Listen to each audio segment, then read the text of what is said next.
Hello everyone, and welcome back to Mr. Sleepy Crime.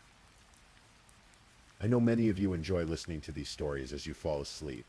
So before you drift off, I'd love for you to leave a comment letting me know where in the world you're tuning in from.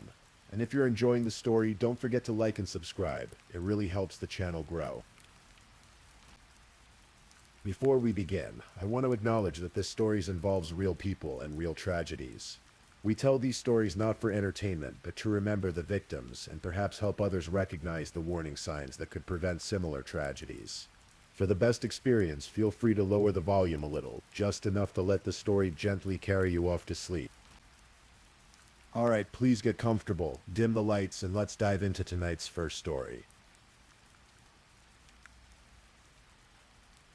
Tonight, I'm going to tell you about a case that shook the city of Hull, England, in the winter of 2019. It's a story about a young woman with her whole life ahead of her, a cold February night, and the kind of evil that hides in plain sight. This is the story of Libby Squire. I want you to settle in. Take a deep breath. This story is told slowly, carefully, so you can simply listen and let your mind wander through the details as you drift off. Liberty Anna Squire, everyone called her Libby, was 21 years old in January 2019. She was a philosophy student at the University of Hull, originally from West Wycombe in Buckinghamshire. If you'd asked anyone who knew her, they'd tell you she was creative, funny, with a wicked sense of humor that could light up a room. She loved alternative music, the kind that makes you feel something deep. She was close to her friends, close to her family, the kind of person who sent good morning texts and always checked in after a night out. After the Christmas break, Libby was returning to Hull at the end of January to start lectures again. Her friends were excited to see her. They'd missed her energy, her laugh, the way she made everything feel more alive. Hull is a port city in East Yorkshire, sitting where the River Hull meets the Humber estuary. It's a working-class city with a proud history. But like many university towns, it has pockets where students gather, terraced houses converted into shared accommodations, streets lined with takeaways and late-night shops. Wellesley Avenue, where Libby lived, was one of those streets. Close-knit, the kind of place where neighbors knew each other, where you'd wave as you passed by. Thursday, January 31st, 2019, was a freezing night, the kind of cold that makes your breath visible, that seeps through your coat and settles in your bones. But when you're 21 and surrounded by friends you haven't seen in weeks, the cold doesn't matter as much. That evening, around 8:30, Libby left her student home at Wellesley Avenue with her friends. They walked to another student house on Cromer Street, chatting and catching up. They had drinks there, sharing stories, laughing about the break, making plans for the term ahead. Around 11 o'clock, they decided to head to the Welly, a nightclub and music venue at the junction of Wellington Lane and Beverly Road. They arrived at 11:20, but here's where the night took its first unfortunate turn. The door staff wouldn't let Libby enter.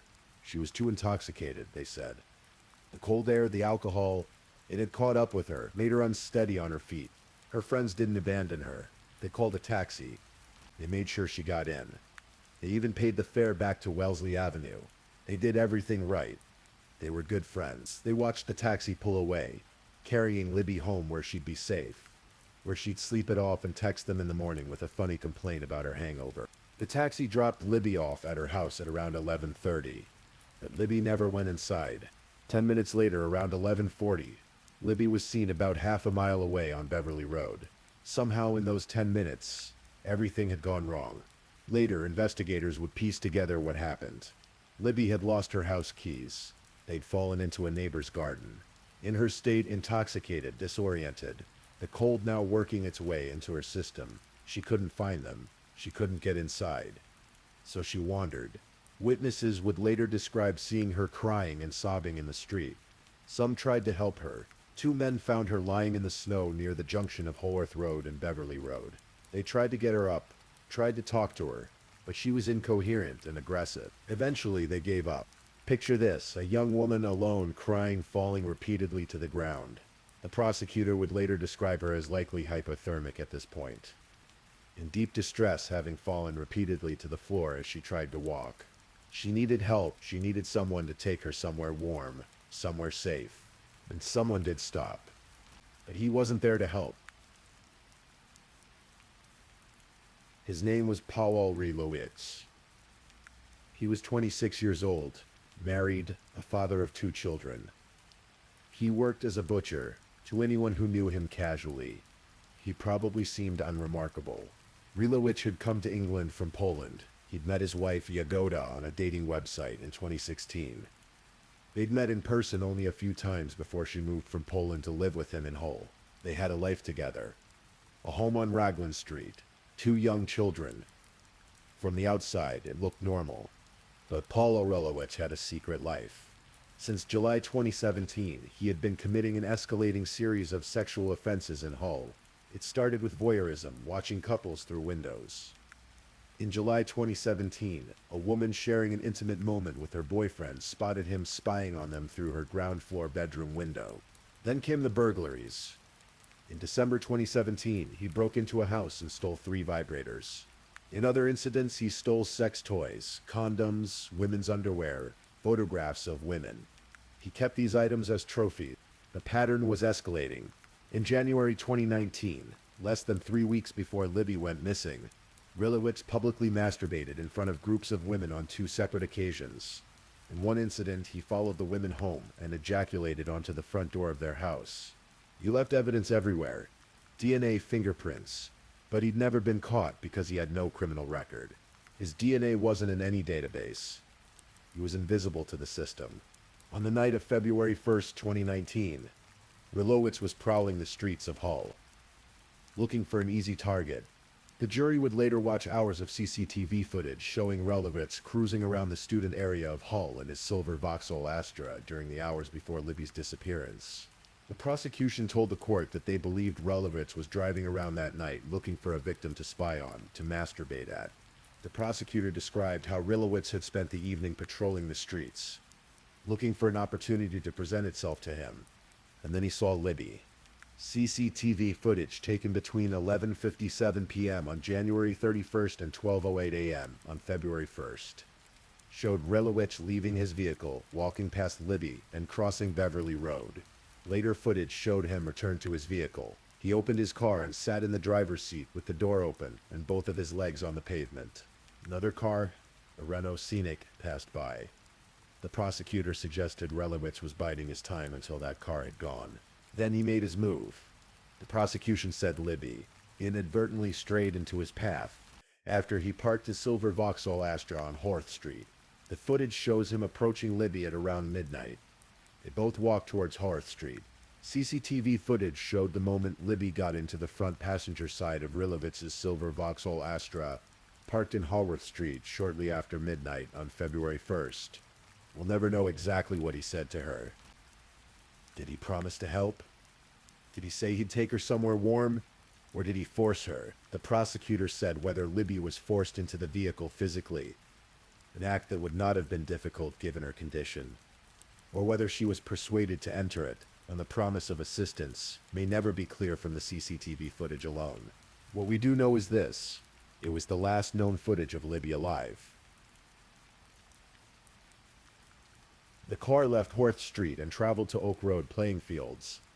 Arriving at 12:11 a.m., Oak Road playing fields is a patch of open space in Hull, backing onto residential homes. During the day, it's where children play, where dog walkers pass through. At night, especially on a freezing February night, it's deserted, dark, isolated. A resident whose home backed onto the fields would later testify in court. Sam Alfred said he woke up at 12:14 a.m. and a minute or two later heard the first scream. He described hearing desperate screams that lasted for 7 minutes. He also saw a man running away from the fields. When asked to describe how the man was moving, Alfred said he was walking with an urgency, with his head straight forward, like he wanted to get off the park. CCTV showed Relowicz's silver Astra heading back from the playing fields at 12:22 a.m., returning to Raglan Street where he lived with his wife and children. But that wasn't the end. 2 hours later, at 2:25 a.m., Relowicz was seen on CCTV walking across Raglan Street, before his Astra traveled back to Oak Road, playing fields for a third and final time that night. This visit lasted just over 4 minutes. The reason he returned is still unclear. After this third visit, the jury was shown CCTV footage of Relowicz performing a sex act in Newland Avenue. close to his home in the early hours of February 1st. Detective Constable James Grandage testified, Libby Squire is not seen on CCTV again after arriving at Oak Road playing fields. She was gone. A few hours later, Libby's friends realized no one had heard from her. They always texted each other when they got home safely. The silence was unusual. In the cold of the night and the early hours of the morning, Libby's friends searched and searched. They went to her favorite takeaway place. They checked all the taxi companies in the area. Libby's mother, Lisa, was working the night shift and was surprised to find that her daughter hadn't texted her during the night. Just after 1 a.m., Lisa had received a phone call from one of Libby's friends saying they couldn't find her. The panic set in quickly. This wasn't like Libby. What followed became the largest missing person search in the history of Humberside Police. More than 100 police officers and staff searched for evidence. Specialist teams searched nearby bodies of water, including the River Hull and the Beverly and Barnston Drain, which was partially frozen. In the days following Squire's disappearance, her parents, Russell and Lisa Squire, made public appeals for information for her return. The city of Hull held its breath. Posters went up, social media campaigns spread. Everyone was looking for Libby. Everyone hoped she'd be found safe, maybe confused, maybe hurt, but alive. Days passed, then weeks. Police teams painstakingly trawled through hundreds and hundreds of hours of CCTV footage to put together a timeline of events from the moment Libby was refused entry to the nightclub. That's when they saw him, Paul Relowitz, in his silver Vauxhall Astra, circling the area, intercepting Libby, driving away with her. On February 6, just under a week after Libby disappeared, Paul Relowitz was arrested on suspicion of her abduction. On February 10th, he was charged with 5 unrelated sexual and burglary offenses committed between December 2017 and January 2019, but was not at the time charged with any offenses in relation to Libby's disappearance. At the time of his arrest, Relowitz was found to be in possession of a pink holdall containing sex toys, female underwear, and photographs of women, all of which he had stolen in burglaries. His semen and saliva were found on some of the items. But where was Libby? On March 20th, 2019, approximately 7 weeks after Libby disappeared, a woman's body was discovered by fishermen in the Humber Estuary close to Grimsby Docks. A gold necklace bearing the letter L was still hanging around her neck. The following day, the body was identified as Libby Squire. It was not possible for police to determine the cause of death because of how long the body had been in the water. Dr. Matthew Lau, a Home Office pathologist, conducted a post-mortem examination on March 21st at Hull Royal Infirmary. He told the court that Libby's bruised body had been found with neck marks, squeeze marks. The water had taken its toll. 7 weeks submerged in the cold. Estuary had decomposed her body to the point where determining exactly how she died became nearly impossible. But the evidence was building. When Relowitz's DNA was discovered in Libby's body, he could no longer deny that he'd had contact with her. On October 24th, 2019, while still in prison for the earlier sexual and burglary offenses, Relowitz was charged with the rape and murder of Libby Squire. He claimed it was consensual. He told 5 different versions of what happened that night. The trial eventually commenced on January 12th, 2021, and lasted 4.5 weeks. The prosecution painted a clear picture. They told the court that Relowitz was a man with uncontrollable sexual urges who had been driven to commit sexually motivated offenses against young women. In Libby Squire, he found the opportunity he was looking for and went further than he had done before, driving her away, raping her, and killing her. The CCTV evidence was damning. Hour after hour of footage showing Relowitz circling the student area, watching, waiting. The moment he intercepted Libby, the drive to the playing fields, the return trips. During the trial, a friend of Relowitz's testified that Relowitz had told him Libby tried it on with him on the night she disappeared. Relowitz claimed he stopped driving and told her to get out, and that's when she started shouting and scratched his face. Earlier in proceedings, Relowitz had told detectives that a scratch on his face happened while he was playing with his son weeks earlier. His stories kept changing. In one version, he claimed Libby got out of the car and apologized to him as she fell over. He said she then got back up and walked off. He said he went home and had a bath, but couldn't stop thinking about the girl. So he returned to Oak Road to see if she was still there. He told police, "I have a wife who is 23, and thought, what if something like this could have happened to my wife? The defense argued that while Relowitz had taken advantage of Libby and lied repeatedly, he did not rape or kill her. They suggested she may have taken her own life by falling into the river. The defense pointed out that the prosecution couldn't say how Libby even died, let alone that she was murdered, but the jury saw through it. They saw the pattern. Justice Lambert pointed to the fact that before Libby's murder, Rilovich's offending had escalated because he was increasingly emboldened by his sinister actions, possibly believing he was invincible, or deriving pleasure from getting away with his behavior. On February 11, 2021, after 6 days of deliberation, the jury found Relowitz guilty of both the rape and murder of Libby Squire, unanimously on the charge of rape, and by a majority of 11-1 on the charge of murder. The following day, February 12th, Rilovich was sentenced to life imprisonment with the possibility of parole after 27 years for Libby's murder. He was sentenced to a concurrent term of 18 years imprisonment for her rape.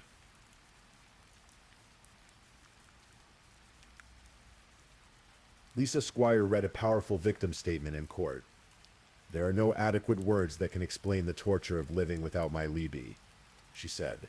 "In any times of trouble, she wanted me, her mom. She knew I would do anything in my power to help her. Knowing I was not there when she needed me will haunt me for the rest of my life." Her father, Russ, had his statement read out. "I've lost my little girl and am heartbroken." After the verdict, Lisa and Russ Squire said, "As a family, today's verdict changes nothing for us.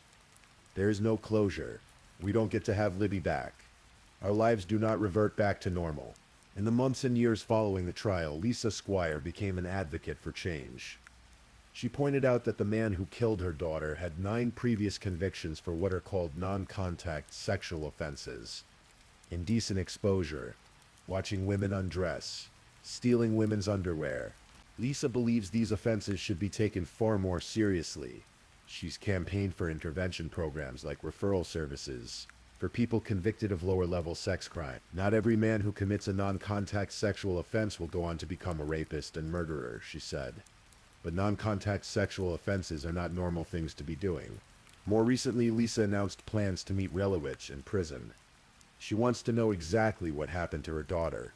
She's under no illusion that he'll tell her the truth. He still maintains he hasn't done anything, but the details are being organized. A mother's love doesn't end, even when the worst has happened.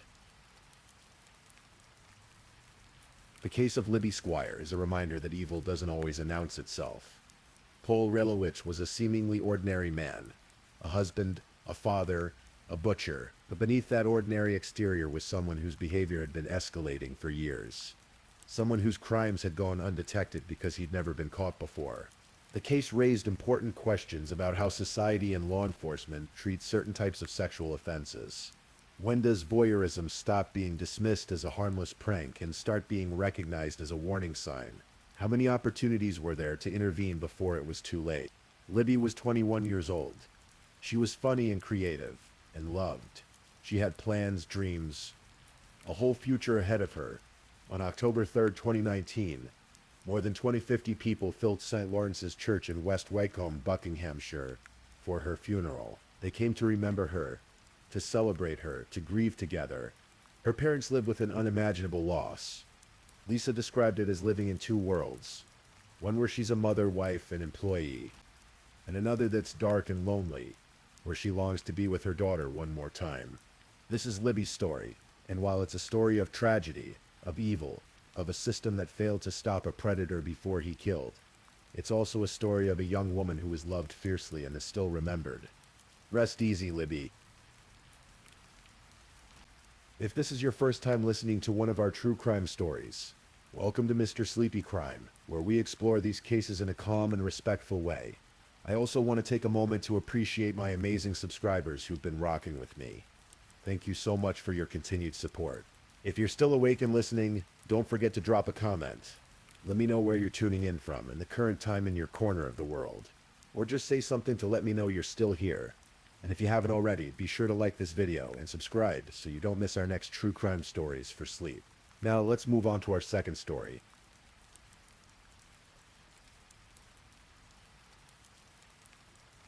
Story 2. Tonight I want to tell you about a case that shook the quiet corners of Oxfordshire, England. It's a story about a young girl whose life was stolen far too soon, about the systems that failed to protect her, and about a darkness that lurked behind closed doors. This is the story of Jaden Parkinson. Jaden Parkinson was just 17 years old when she died. Born and raised in Folkestone, Kent, she was described by those who knew her as kind-hearted, caring, and fiercely protective of the people she loved. She had that quality that draws people in. She loved making new friends, and she had a warmth about her that made others feel safe. But beneath that bright exterior, Jaden was carrying burdens that no teenager should have to bear. Her childhood hadn't been easy. She'd grown up in Tennyson Place in Folkestone, living with her mother, Samantha Shrewsbury, and her father, Paul Parkinson. Like many families, they had their struggles. By the time Jaden reached her mid-teens, those struggles had intensified. When Jaden was 15, she met someone who would change the course of her life forever. His name was Ben Blakely. At the time, Ben was living in a hostel in Didcot, Oxfordshire, and Jaden had become friends with his younger brother, Jake. Through that friendship, she was introduced to Ben, who was several years older than her. Ben Blakely came from a troubled background himself. Born into a family marked by violence, he would later testify that his father had beaten him severely throughout his childhood. He said his earliest memory was being struck in the face with a boot when he was 5 or 6 years old. By the time he was 11, the abuse had become so severe that he was taken into care, where he remained until he was 16. But the scars of that childhood ran deep. Ben had developed patterns of behavior that would repeat themselves throughout his life. Patterns of violence, control, and rage. By his teenage years, he was using cannabis daily. He admitted to smoking it as early as primary school, and as he grew older, his behavior toward women became increasingly dangerous. When Jaden first met Ben, she was just 14. According to Ben's own testimony, she'd wanted to see his room at the hostel, but he told her to come back when she was 16. A year later, when Jaden turned 16, their relationship began in earnest. At first, it must have seemed exciting. Ben was older, and perhaps that made him seem more mature, more worldly. They would smoke together, drink together, share moments that felt intimate and special. Ben would later say that they were perfect at times, and that they just connected. He even mentioned that they would go to churches together to pray. Jaden would pray for silly things, he said, like that he wouldn't go bald. But behind that veneer of young love, something darker was brewing. It didn't take long for Ben Blakely's true nature to reveal itself. The boy who seemed charming and attentive at first quickly transformed into someone controlling, abusive, and violent. This wasn't new behavior for Ben during his later trial. Testimony revealed that he had been violent toward every girlfriend he'd ever had. One former partner testified that Ben had pushed her down the stairs while she was pregnant. She said he would only allow her to wear makeup if it was to disguise the bruises he'd left on her face.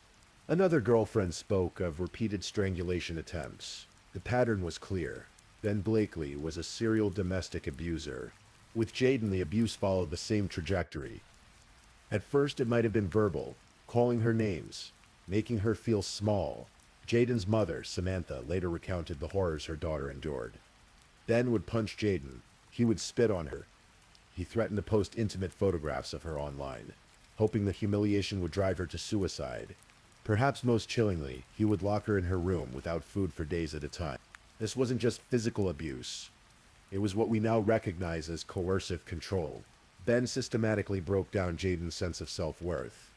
Her independence, her ability to reach out for help. He controlled her every move, dictated who she could talk to, and isolated her from the people who loved her. Jaden's mental health deteriorated rapidly under this treatment. The bright, warm girl her friends remembered became withdrawn and anxious. And when her mother, Samantha, finally discovered the truth about what Ben was doing to her daughter, she begged Jaden to stay away from him. But by then, Ben had Jaden firmly under his control. The manipulation was so complete that Jaden couldn't break free. Instead of leaving Ben, she pulled away from her mother. She began lying to her family. She even started stealing small items from her mother's house to support Ben's drug habit. The tension at home became unbearable. There were arguments, confrontations, moments where it seemed like the family might fracture completely, and eventually it did. After a particularly painful falling out with her mother, Jayden left home. She was just 17 years old and she moved into a hostel in Oxford, a place meant to provide emergency accommodation for homeless young people aged 16 to 25. The hostel was supposed to be a refuge, a safe place for vulnerable teenagers to get back on their feet. But for Jayden, it became another prison. Ben continued to control her. Even there, he wouldn't let her leave her room. He wouldn't let her use the bathroom. There are reports that Jayden resorted to urinating in bottles because Ben refused to allow her the dignity of even that basic human need. And all the while, the authorities who were supposed to protect her, social workers, police, school officials, saw Jayden as a difficult teenager making bad choices, not as a child in desperate need of safeguarding. In late November 2013, Jayden and Ben's relationship finally ended, or at least it was supposed to. After months of abuse, Jayden managed to break away. She was free of him, or so she thought, but freedom was short-lived. In early December, Jayden made a discovery that would seal her fate. She was pregnant, and the baby was Ben's. Imagine the complexity of emotions she must have felt in that moment. Relief that she'd escaped her abuser, terror at being pulled back into his orbit, uncertainty about what this pregnancy meant for her future. She was just 17 years old, living in a hostel, estranged from her mother, and now carrying the child of a man who had spent months systematically destroying her. Jayden knew she had to tell Ben. Whatever their relationship had been, whatever pain he'd caused her, he deserved to know he was going to be a father. And so, on December 3rd, 2013, Jayden left her mother a message. Then she stepped out of the hostel to meet Ben. The plan was to meet at Oxford train station. Security cameras captured the moment they met. Jayden, small and young-looking, and Ben looming beside her. The footage shows them boarding a train together, heading toward Didcot Station.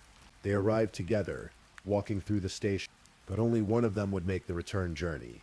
What happened next occurred in the remote countryside near Didcot, away from cameras, away from witnesses, away from anyone who might have been able to save her. Ben Blakely would later testify about what transpired that day, though his account shifted depending on who was asking. He claimed that Jayden had told him she was pregnant, and that the news triggered something in him. According to his testimony, he strangled her, claiming he thought she was joking when her lifeless body fell to the ground. But the prosecution told a different story. They argued that Ben strangled Jayden to death in a fit of jealous rage, showing no thought for the possibility that she might indeed have been carrying his child. The medical evidence was clear. Jayden died as a result of pressure to her neck. After killing her, Ben faced a choice. He could have called for help.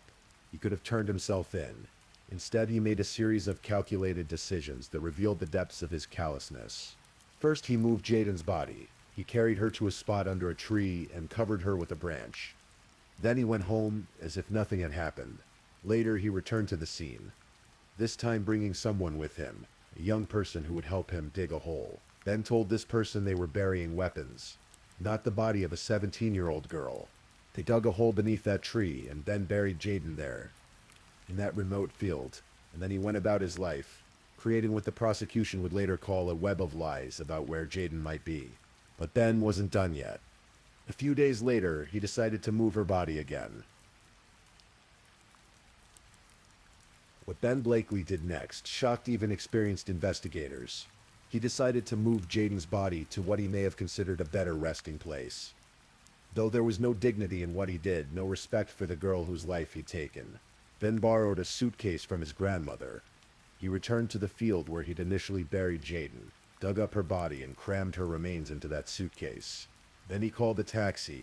The taxi driver who responded to the call would later become a crucial witness in the investigation. He picked up Ben in the early hours of the morning at an isolated country road. The passenger was muddy, nervous, and carrying an extremely heavy suitcase. The driver found it suspicious, but he completed the fare. Ben's destination was All Saints Church in Didcot. There, in that sacred space where families came to mourn their loved ones, was the grave of Ben's uncle, Alan Kennedy. With the help of his younger brother, Jake, Ben dug up his uncle's grave under the cover of darkness. And then, in an act of desecration that would haunt Jayden's family forever, Ben tipped Jayden's body into that grave. Her legs were folded behind her, tucked into her underwear. He covered her up and left her there, buried atop his uncle's coffin.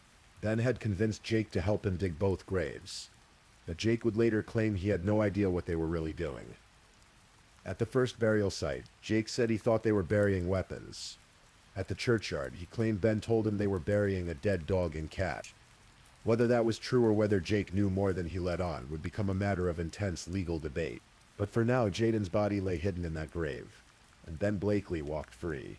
When Jaden disappeared on December 3rd, her family knew immediately that something was wrong. This wasn't like the other times Jaden had gone missing for a day or two. In the past, she'd always made contact within 24 to 48 hours. A call to her mother, a message on social media, something to let them know she was okay. But this time, there was nothing. No calls, no messages, just silence. Jaden's family reported her missing, and Thames Valley Police launched a missing person investigation. At first, the response was slow. There were failures in how the police recorded information about Jaden, mistakes that meant she wasn't immediately flagged as a high-risk missing person. It would take nearly a week for authorities to fully recognize the danger she was in. But by then, Jaden was already dead. The community rallied to search for her. Volunteers combed the streets of Oxford and Didcot. Posters went up. Social media campaigns spread her photo far and wide. Everyone was asking, "Where is Jaden Parkinson?" But even as the search intensified, Ben Blakely maintained his lies. He spoke to police multiple times, each time spinning a new story about where Jaden might be. He played the concerned ex-boyfriend, worried about the girl he'd once dated. All the while he knew exactly where she was, because he'd put her there. As Detective Chief Superintendent Chris Ward would later recall, something about Jaden's disappearance felt different from the start.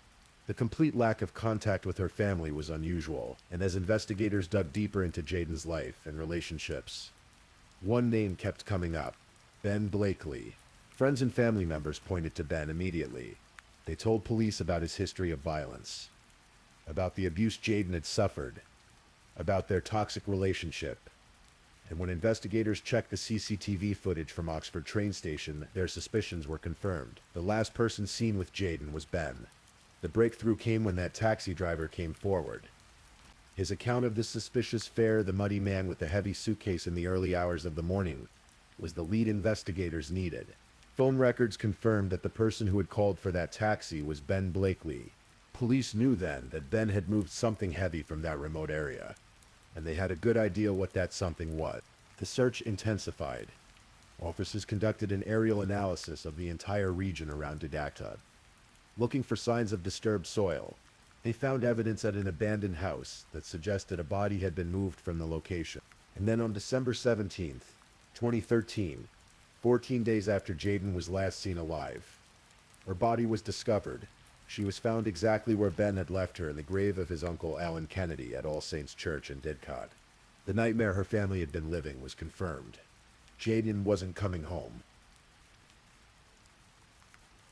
The discovery of Jaden's body shattered her family. Her mother, Samantha Shrewsbury, had spent 2 weeks clinging to hope, even as that hope grew dimmer with each passing day. Now she had to face the reality that her daughter was gone, and the manner of her death was almost too horrible to comprehend. But the pain didn't end there. Jaden's father, Paul Parkinson, was consumed by grief and rage. In the months between Jaden's murder and Ben Blakely's trial, Paul struggled to cope with the loss of his daughter. He was desperate for justice, desperate for answers, desperate to see the man who'd killed his little girl held accountable. The stress, the grief, the weight of it all, it was too much. Just days before Ben Blakely was due to stand trial for Jaden's murder in June 2014, Paul Parkinson died of a heart attack. He was just 48 years old. Paul's brother, Glenn, said that the stress of the upcoming trial had killed him. He was desperate for justice to be done, Glenn told reporters. Paul had been visiting friends in Folkestone when his heart gave out. He would never see justice served for his daughter. The family was devastated. In January 2014, they'd held Jaden's funeral at St. Martin's Church in Sheraton, laying her to rest in the church cemetery surrounded by flowers. Hundreds of mourners had gathered to say goodbye to the 17-year-old whose life had been stolen. And now, just months later, they were burying Paul too. The judge who would later sentence Ben Blakely acknowledged this profound loss in his sentencing remarks. He spoke of how Paul Parkinson must have been haunted before he died by thoughts of what Ben had done to his daughter. When Ben Blakely's trial began at Oxford Crown Court in the summer of 2014, he faced a murder charge. He admitted to killing Jayden, but claimed it was manslaughter, not murder. He tried to argue that he hadn't intended to kill her, that something had just happened. The prosecution wasn't buying it. They presented evidence of Ben's long history of violence toward women. They called former girlfriends who testified about the abuse they'd suffered at his hands. They painted a picture of a man who was cold, calculating, and utterly without remorse. Throughout the trial, disturbing details emerged. The court heard how Ben had controlled every aspect of Jayden's life, how he'd isolated her from her family and friends, how he'd locked her in her room without food. They heard about the threats he'd made to post intimate photos of her online. They heard about the physical violence, the punching, the spitting, the strangling, and they heard about what Ben had done after killing her. The way he'd buried her twice, the way he'd enlisted his brother's help, the way he'd crammed her body into a suitcase and desecrated a churchyard grave, the way he'd lied to police over and over again, spinning stories about where Jayden might be even as her family suffered. Ben's defense team tried to paint a picture of a damaged young man who'd been abused as a child, someone who'd never learned how to control his emotions. They asked the judge and jury to consider his troubled upbringing, his young age. He was just 22 when he killed Jayden, but the jury saw through it. After hearing all the evidence, after seeing the photos of Jayden's body folded up in that grave, after listening to testimony from the people whose lives Ben had destroyed, they reached their verdict. Guilty of murder. On July 25, 2014, Ben Blakely stood in Oxford Crown Court to hear his sentence. Judge Patrick Eccles didn't mince words. He described Ben as violent, controlling, and callous. He spoke of the jealous rage that had driven Ben to strangle Jayden, showing no thought for the child she might have been carrying. The judge noted that while he couldn't increase Ben's sentence based on his treatment of other girlfriends, those offenses weren't before the court. The emotional and physical abuse of Jayden was clear and damning. Judge Eccles also addressed the particularly disturbing way Ben had disposed of Jayden's body. Burying her in his uncle's grave wasn't just a practical decision. It was a desecration that caused immense pain not only to Jayden's family, but also to the parishioners of All Saints Church, whose relatives lay at rest there. The sentence: life in prison with a minimum term of 20 years. Ben would be eligible for parole in 2034, when he would be in his early 40s. But for Jayden's family, no sentence would ever be long enough. In a statement read to the court, Jayden's family spoke of their ongoing nightmare. They said they could never erase from their minds the pain that had been inflicted on Jayden, nor could they erase the image of her battered and bruised body. They spoke of all the moments they would miss: birthdays, holidays, weddings, grandchildren. They would never see Jayden grow up, get married, have children of her own. This is our life sentence, they said. It's now time for Ben Blakely to start his... But Ben Blakely's conviction wasn't the end of the legal proceedings. His brother Jake still faced charges for his role in concealing Jayden's body. Jake Blakely was 18 years old when he stood trial. He admitted to perverting the course of justice by helping his brother conceal Jayden's body, but he maintained that he had no idea what he was really doing. According to Jake's testimony, Ben had told him they were burying weapons at the first location and a dead dog and cat at the churchyard. He claimed he was shocked when he learned the truth, that he'd been helping to hide the body of a 17-year-old girl he'd known and liked. The prosecution tried to charge Jake with preventing a lawful burial, a more serious offense that would have implied he knew exactly what was in those graves. But after 2 separate trials, both juries were unable to reach a verdict on that charge. Eventually, the prosecution concluded there weren't sufficient grounds for a third trial, and a not guilty verdict was recorded. Jake was sentenced to 3 years in prison for perverting the course of justice. But because he'd already spent 15 months in custody and would only serve half his sentence, he would be released in just 3 more months. Judge Eccles described Jake as showing an almost incredible degree of stupidity and obtuseness in helping his brother without realizing what he was doing. He noted that Jake's assistance had prolonged the agony of Jayden's family by delaying the discovery of her body. When the sentence was announced, Jayden's mother, Samantha, and other family members stormed out of the courtroom. They'd sat through Jake's testimony, heard him claim he was sorry, heard his lawyer say he'd been under the spell of his older brother. But Samantha couldn't stand to hear it anymore. In a victim impact statement, she noted that Jake had smiled and rubbed his hands together after being cleared of the burial charge, as if he'd won a prize. To Jaden's family, it seemed clear that Jake wasn't truly sorry for what had happened. As the legal proceedings concluded, attention turned to a harder question. How had this been allowed to happen? How had a vulnerable 17-year-old girl been murdered by a known domestic abuser while under the watch of multiple social service agencies? In February 2016, a combined serious case review and domestic homicide review was published. The findings were damning. The review found that Jaden had been failed by virtually every system meant to protect her. Social workers, police officers, school officials, all had come into contact with Jaden and Ben, and all had missed opportunities to intervene. Most fundamentally, the review found that professionals had viewed Jaden as a difficult young adult, making bad choices, rather than as a vulnerable child in need of protection. Time and again, Jaden was told to take responsibility for her own safety, to report the abuse herself, to leave Ben, to make better decisions. But Jaden wasn't an adult making free choices. She was a child trapped in an abusive relationship, subject to coercive control that made it nearly impossible for her to break free. And she was legally a child under 18, which meant she should have been treated as a safeguarding priority. The review identified multiple failures. Social services knew Jaden was vulnerable and that Ben was violent, but they didn't connect the dots. In one shocking incident, when Jaden told a social worker that Ben had assaulted her, she was advised to contact the police herself. The social worker didn't offer to help her make that report or provide any support. The review called this unacceptable when the victim was a 16-year-old child. Police had multiple interactions with both Jaden and Ben, but failed to record critical information properly. When Jaden later went missing, it took nearly a week for police to identify her as high risk because the relevant information wasn't in their systems. The Independent Police Complaints Commission released its own report, finding that Thames Valley Police had failed to record pertinent information and to allocate sufficient resources to progress earlier inquiries regarding Jaden, which had a detrimental impact on the later missing person investigation. 2 police officers eventually received final warnings for misconduct related to how they'd handled interactions with Jaden. There was also a broader cultural problem. Professionals struggled to balance Jaden's autonomy as a teenager with her need for protection. They tended to focus on immediate crises rather than looking at Jaden's overall situation. They were too quick to be reassured that Jaden would be okay, even when all the warning signs pointed to danger. The review made 65 recommendations for improving child protection services in Oxfordshire. Among them, better training on recognizing and responding to domestic abuse in adolescent relationships, understanding the nature of coercive control and how it traps victims, always treating children under 18 as children needing protection, not adults making choices. Automatic referrals to children's social care when police cases involve minors. Better placement options for vulnerable teenagers. Advocates for young people who ask to be taken into care but are refused.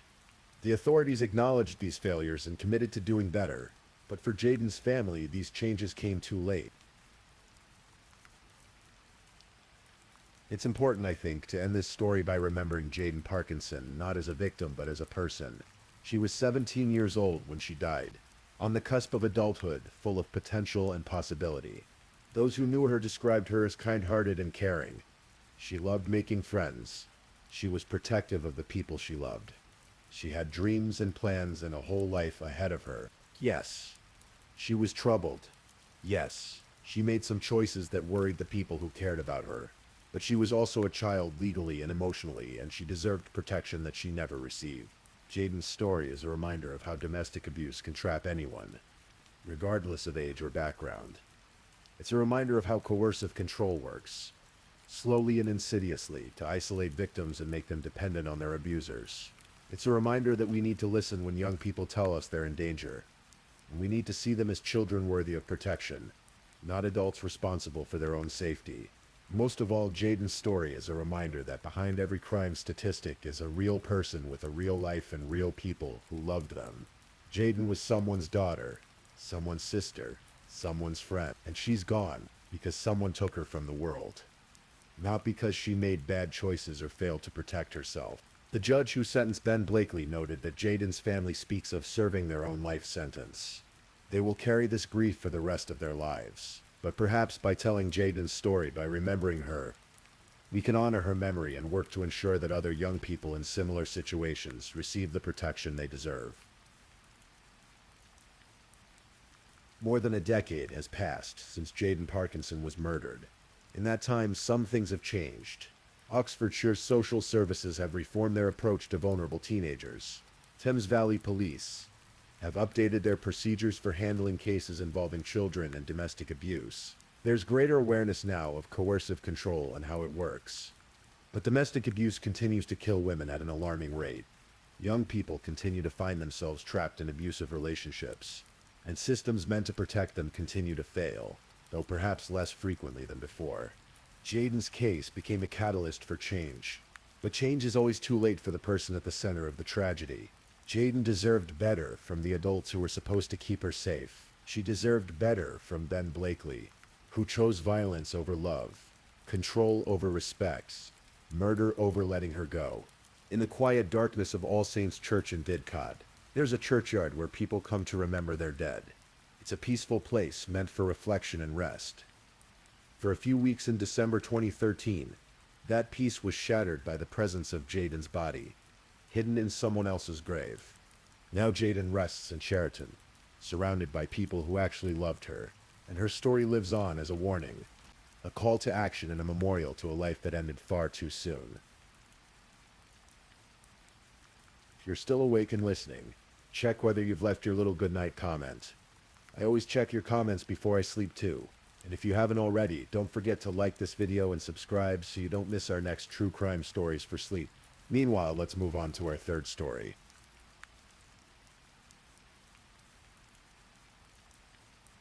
Story 3. In the quiet suburbs of Lawrenceville, Georgia, where manicured lawns stretched along peaceful streets and neighbors knew each other by name, a retired couple lived what appeared to be an ordinary life. Wendy and Randall Biorgi were 63 years old, both respected members of their community, known for their warmth and generosity. Their home on Furlong Run was a place where family gathered, where memories were made, and where their granddaughter had come to live under their care. But in April of 2017, something happened inside that house that would shatter the peace of this suburban neighborhood forever. This is the story of a crime so disturbing that even seasoned investigators struggled to comprehend it. A story about betrayal at its deepest level, about the darkest corners of the human mind, and about two people whose love for each other became something twisted and deadly. So as we settle in, let me take you through this case from the beginning. To understand what happened, we need to understand who Wendy and Randall were and the life they had built together. Wendy Woodruff was born on January 20th, 1954, to Elaine and Alan Woodruff. As the only daughter in her family, she grew up surrounded by the love of her parents and her brothers, Jeff and Charles. Those who knew her described a woman of resilience and kindness, someone who saw the best in people and gave freely of herself. Randall August Biorgi entered the world just a few weeks after Wendy. On February 6, 1954, he was born to Kel and Randy Biorgi and grew up with his sister Sylvia, who would later remember him as a gentle soul, someone who believed in second chances and the power of family. When Wendy and Randall met as young people, barely out of their teens, something clicked. They married in 1974 when they were both just 20 years old, and began building a life together. Over the years, they became parents to two children, a daughter named Amanda and a son named Christopher. Their home became a gathering place, filled with the noise and joy of family life. As the years passed and their children grew, Wendy and Randall looked forward to retirement. They had worked hard, saved carefully, and earned their rest. By 2017, they were living comfortably in their Lawrenceville home, enjoying the freedom that retirement brings. They gardened. They spent time with friends like Jerry Dacatrell, who would later describe them as pillars of their community. They were, by all accounts, good people living a good life. But there was a complication, a source of worry that had entered their peaceful existence. Their granddaughter, Cassandra. Cassandra Biorgi was Amanda's daughter, Wendy and Randall's granddaughter. As a child, she had spent happy times with her grandparents. Randall had taught her how to swim, patiently guiding her through the water while Wendy watched from the pool's edge. Those were simpler times, when Cassandra was just a little girl and her grandparents were her refuge. But as Cassandra grew into her teenage years, something began to shift. She started having what those close to the family would later describe as long-term behavioral issues. There were problems at school. There was defiance at home. She began running away, disappearing for hours or days at a time.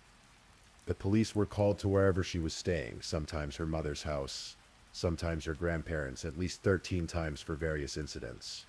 In December of 2016, when Cassandra was still 16, her mother reported her missing and endangered. By that point, Amanda Sterling, Cassandra's mother, was at a loss. Her daughter had dropped out of school. She had gotten involved with what the family considered a bad crowd in the nearby town of Duluth. The situation had deteriorated to the point where something had to be done. That's when Wendy and Randall stepped in.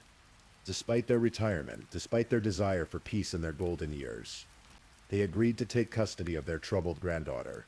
Perhaps they thought that with structure, with love, with their guidance, they could turn things around. They wanted to remove Cassandra from the negative influences in Duluth and give her stability in Lawrenceville. So Cassandra moved into the house on Furlong Run. She had her own key. She came and went. And for a while, Wendy and Randall tried everything they could to help her. But in February of 2017, just 2 months before her 17th birthday, Cassandra was placed on probation. The details of her juvenile record were sealed, but those close to the family knew there had been violence. At 16, she had been charged with assaulting one of her grandparents, the very people who had opened their home to her, who were trying to save her from herself. And then there was Johnny. Johnny Hero Ryder was 19 years old when he met Cassandra Bayer Bowerday, or perhaps they had known each other before. The timeline of their relationship remains somewhat unclear. What is clear is that by early 2017, the two were deeply involved. Johnny came with his own troubled history. In October of the previous year, he had been arrested on 4 counts of entering automobiles and financial transaction card theft, among other charges. He was not the kind of person Wendy and Randall wanted their granddaughter spending time with. But Cassandra was in love, or what she believed was love at 17. And Wendy and Randall, trying to set boundaries, trying to protect their granddaughter from making bad choices, did what many grandparents would do. They disapproved of the relationship. They set rules. They imposed a curfew. They monitored who Cassandra spent time with. To Cassandra and Johnny, this felt like oppression. According to later police testimony, they found Wendy and Randall to be too strict. The grandparents were trying to give structure to a teenage girl who had run wild for years. But to Cassandra and Johnny, every rule felt like a cage. Every boundary felt like an attack. And so, in the twisted logic of 2 troubled young people, they began to believe there was only one solution. We may never know exactly when Cassandra Bowerday and Johnny Ryder first discussed killing her grandparents. Was it during one of their late-night conversations fueled by marijuana and resentment? Was it a gradual thing, starting as a dark joke that slowly became something they actually considered? Or did it happen all at once, in a moment of rage? What we do know is that they didn't just plan to kill Wendy and Randall. According to Cassandra's later confession to Detective Dave Brooks, they had created what they called a hit list. On that list were Johnny's family members, perhaps those who had also tried to separate the couple or disapproved of their relationship. Also on the list was Amanda Sterling, Cassandra's own mother. The hit list tells us something chilling about what was happening in these 2 young minds. This wasn't a crime of passion, a moment of rage that spiraled out of control. This was premeditated. This was planned. And it was going to be the first of several murders. As April 2017 unfolded, the plan took shape. They would wait until night, until the lights in the house went dark and Wendy and Randall were asleep. They would enter quietly. Cassandra had a key, after all. And then they would do what needed to be done. Or at least that's what they told themselves. The exact date remains uncertain, but investigators believe it happened around April 4th, 2017. Possibly in the early morning hours of April 2. A week before their bodies would be discovered. That night, Wendy and Randall Bowerday followed their usual routine. They had dinner. They watched television, perhaps. As the evening wore on, they made their way upstairs to their bedroom. Randall, at 63, still strong but feeling his years. Wendy, the same age, tired from the day. They turned off the lights, climbed into bed, and drifted towards sleep in the house they had called home for years. Outside, in the darkness, Cassandra and Johnny waited. They watched the windows. They watched the lights go out, one by one, till the house was dark and still, and then they made their move. Cassandra used her key to enter quietly. Johnny was with her. They had armed themselves with weapons they had gathered, A tire iron, a hammer, a baseball bat, and butcher knives from the kitchen, an arsenal for what they were about to do. They crept through the house they knew so well, up the stairs, toward the bedroom where Wendy and Randall slept. What happened next was brutal, beyond description. According to Detective Brooks' testimony, which was based on Cassandra's confession, Johnny Ryder attacked first. He went after Randall, the grandfather who had tried to give Cassandra structure and safety. He kicked him, beat him with the tire iron, striking him again and again as the older man tried to defend himself, or perhaps simply to understand what was happening. Meanwhile, Cassandra went after her grandmother. In her confession, she described experiencing what she called a surge of energy, a phrase that chills the blood. She dragged Wendy from the bed into Randall's view. She wanted him to see. She restrained her grandmother with duct tape, binding her as she fought and struggled. And then Cassandra began beating Wendy while Randall was forced to watch. The attack went on and on. Both victims suffered extensive blunt force trauma. They were stabbed multiple times with the knives. And finally, when they were both weakened and bleeding, Johnny Ryder slit their throats. Wendy and Randall Bjerge died in their bedroom, murdered by their own granddaughter and her boyfriend. The people who had opened their home to Cassandra, who had tried to save her, who had taught her to swim as a child. They died at her hands. What came next is perhaps even more disturbing than the murders themselves. With Wendy and Randall lying dead in their bedroom, Cassandra and Johnny faced a decision. They could turn themselves in. They could flee. Or they could stay. They chose to stay, but they knew that eventually the smell of decomposition would give them away. So they took steps to conceal what they had done. They caulked the doors to the bedroom, sealing it shut. They opened windows in other parts of the house. They sprayed air freshener, anything to mask the smell of death that was beginning to permeate the upper floor. And then, incredibly, they went on with their lives as if nothing had happened. For an entire week, Cassandra and Johnny lived in that house. They slept there. They smoked marijuana. They ordered Chinese food and had it delivered to the door. And most disturbingly of all, they had friends over. Yes, they threw parties. Multiple teenagers came to the Bjerge house over the course of that week, unaware that 2 bodies were decomposing in the sealed bedroom upstairs. These friends hung out with Cassandra and Johnny, laughed, talked, ate food, completely oblivious to the horror above them. Some of these teenagers may have noticed the smell. Perhaps they asked about it. Perhaps Cassandra and Johnny made excuses. A dead animal in the attic, a plumbing problem, something. But none of these visitors had any idea that they were partying mere feet away from a murder scene. During this time, Cassandra and Johnny also discussed continuing with their hit list. They talked about killing Johnny's family next. Then Cassandra's mother, Amanda. They were planning to make the Bjerge murders just the beginning of a larger rampage. But as the days passed, something began to shift. Perhaps the reality of what they had done began to sink in. Perhaps they were getting nervous about getting caught. According to later testimony, Johnny began having second thoughts about killing more people. When they went to scout out his family's house for the next attack, he saw cars he didn't recognize in the driveway and used that as an excuse to back out. The hit list, thankfully, would never be completed. But Cassandra and Johnny's crime spree wasn't quite over yet. On the evening of April 8, 2017, a full week after Wendy and Randall had been murdered, Johnny Ryder and Cassandra Bjerge went to the home of Johnny's mother on Rambling Woods Drive in Lawrenceville.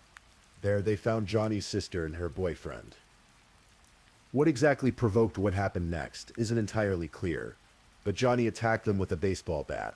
He beat his own sister, struck her boyfriend. It was a vicious assault, and had they not managed to escape, they might well have become the next names on the hit list. But they did escape. Johnny's sister and her boyfriend managed to get away and immediately called the police. When officers arrived at the scene on Rambling Woods Drive, they found something interesting. Parked outside the house was a vehicle that belonged to Wendy and Randall Bjerge. The same Wendy and Randall Bjerge, whose family members had been calling the police for days, asking for welfare checks because no one had heard from them. Suddenly, several pieces fell into place for the investigators. The Gwinnett County Police had actually been to the Bjerge home before. On April 6, concerned family members who hadn't heard from Wendy and Randall for days had requested a welfare check. Officers had gone to the house, knocked on the door, looked through windows, but there had been no answer, no obvious signs of trouble. No legal grounds to force entry. They had tried again on April 7. Still nothing. But now, on April 8, with Johnny Ryder's assault victims pointing to him, and Cassandra Bjorksha, and with the Bjorksha's vehicle found at that assault scene, the police had probable cause to enter the home by force. At 11:13 p.m. on April 8, officers forced their way into 1911 Furlong Run. The smell hit them immediately. Anyone who has encountered the smell of human decomposition never forgets it. It's unmistakable, overwhelming, the smell of death itself. They found Wendy and Randall Borgia upstairs, in their bedroom, the caulked doors that Cassandra and Johnny had sealed, the bodies that had been lying there for a week, the crime scene that told a story of unimaginable violence. The medical examiner would later determine that both victims died from incisions to the throat. Their throats had been slit, but they had also suffered extensive blunt force trauma and sharp force injuries. They had been beaten, stabbed, and finally executed in their own home. Now the police had a double homicide on their hands, and two primary suspects, the victim's own granddaughter and her boyfriend. By the time police discovered the bodies, Cassandra and Johnny were in the wind. At 11:29 p.m. on April 8, just minutes after the bodies were found, the two teenagers stole a vehicle from Rambling Woods Drive. Johnny's sister's vehicle adding insult to injury, but they didn't get far. At 3:57 a.m. on April 9, police located the stolen vehicle at 4025 McGinnis Ferry Road in Suwannee at an apartment complex. They set up surveillance and waited. At 9:54 a.m., the Gwinnett County SWAT team was activated. The situation was tense. Johnny and Cassandra were inside an apartment, and police knew they were dangerous. They had killed two people and violently attacked two more. They had nothing to lose. SWAT surrounded the building and attempted to make contact. Johnny and Cassandra refused to come out. Inside that apartment, as SWAT closed in, Johnny and Cassandra made a decision. If they couldn't be together in life, they would be together in death. They took knives and slit their own wrists, attempting suicide. At 12:13 p.m., SWAT entered the apartment and apprehended both suspects. They were still alive, bleeding from self-inflicted wounds, but conscious. They were immediately transported to the hospital. The suicide attempt had failed. Johnny Ryder and Cassandra Bjorksha would live to face justice for what they had done. As Cassandra and Johnny recovered in the hospital under guard, detectives began piecing together what had happened. The physical evidence at the crime scene told part of the story. The sealed doors, the weapons, the brutality of the attack. But the real breakthrough came when Cassandra Bjorksha agreed to talk. In her confession to Detective Dave Brooks, she laid out the entire plan. She described waiting for the lights to go out. She described Johnny attacking her grandfather. She described that surge of energy she felt as she dragged her grandmother into the room and restrained her with duct tape. She described the beatings, the stabbings, the final moments of her grandparents' lives. She also revealed the hit list, the plan to kill Johnny's family and her own mother. She explained that they had found Wendy and Randall too strict, that they had felt trapped by the rules and boundaries her grandparents had tried to impose. Johnny Ryder notably refused to speak to investigators. He invoked his right to remain silent, but Cassandra's confession, combined with the physical evidence, was more than enough. On April 10, 2017, both teenagers were formally charged with murder and aggravated assault in the deaths of Wendy and Randall Bjorksha. While Cassandra and Johnny sat in jail awaiting trial, two families were left to grapple with an unfathomable loss. Amanda Sterling, Cassandra's mother, spoke to the media in the days after the arrest. "Not in a million years did I think something like this would ever happen," she said. These were her parents, who had been killed. Her daughter, who had killed them. The woman was caught between grief and disbelief, trying to understand how the little girl she had raised could have done something so monstrous. Christopher Bjorksha, Wendy and Randall's son, was too devastated to speak at first. When he finally released a statement, he said simply, "We are all upset and hurt by this devastating loss. My mother and father were both kind and gentle people who loved to help others." That was the core of it, wasn't it? Wendy and Randall had been helpers. They had seen their troubled granddaughter and opened their home. They had tried to provide structure, stability, love, and it had cost them everything. Randall's sister, Sylvia Berman, would later stand in court and speak directly to her brother's killers. Her voice shaking with emotion, she asked, "I wonder how much vicious cruelty it takes to leave someone to putrefy." She spoke of the questions that haunted her. Did he die quickly? Did Cassie see his face? Did he see Cassie's face, someone he loved so much, someone he was so proud of? That last question cuts to the heart of the tragedy. Randall had been proud of Cassandra. He had loved her. He had taught her to swim. And in his final moments, as she stood in that bedroom while her boyfriend beat him with a tire iron, did he see her face? Did he understand what was happening? Did he wonder where he had gone wrong? We'll never know. But the questions haunted his sister and likely haunted all of the family members who gathered to support each other through this nightmare. As the case moved through the court system, prosecutors faced a decision. Johnny Ryder, at 19, was eligible for the death penalty. Cassandra Bjorge, at 17, was not. Georgia law prohibited executing anyone who was under 18 at the time of their crime. The prosecutors began building their capital murder case. The evidence was overwhelming. The crime was heinous. And in Gwinnett County, the death penalty was on the table for murders this brutal. But legal proceedings moved slowly, and months turned into nearly a year. During this time, Johnny and Cassandra sat in separate cells, waiting. The evidence against them was insurmountable. Cassandra had confessed. The physical evidence corroborated every detail. Witnesses could place them at the scene. The stolen vehicle, the assault on Johnny's sister, the bodies found in the sealed bedroom.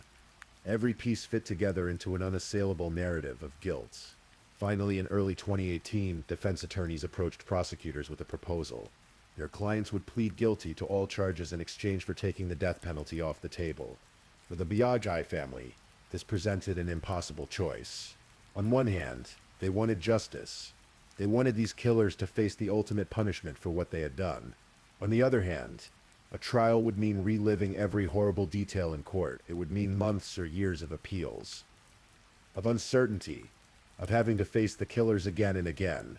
After much anguish and discussion, the family agreed to the plea deal.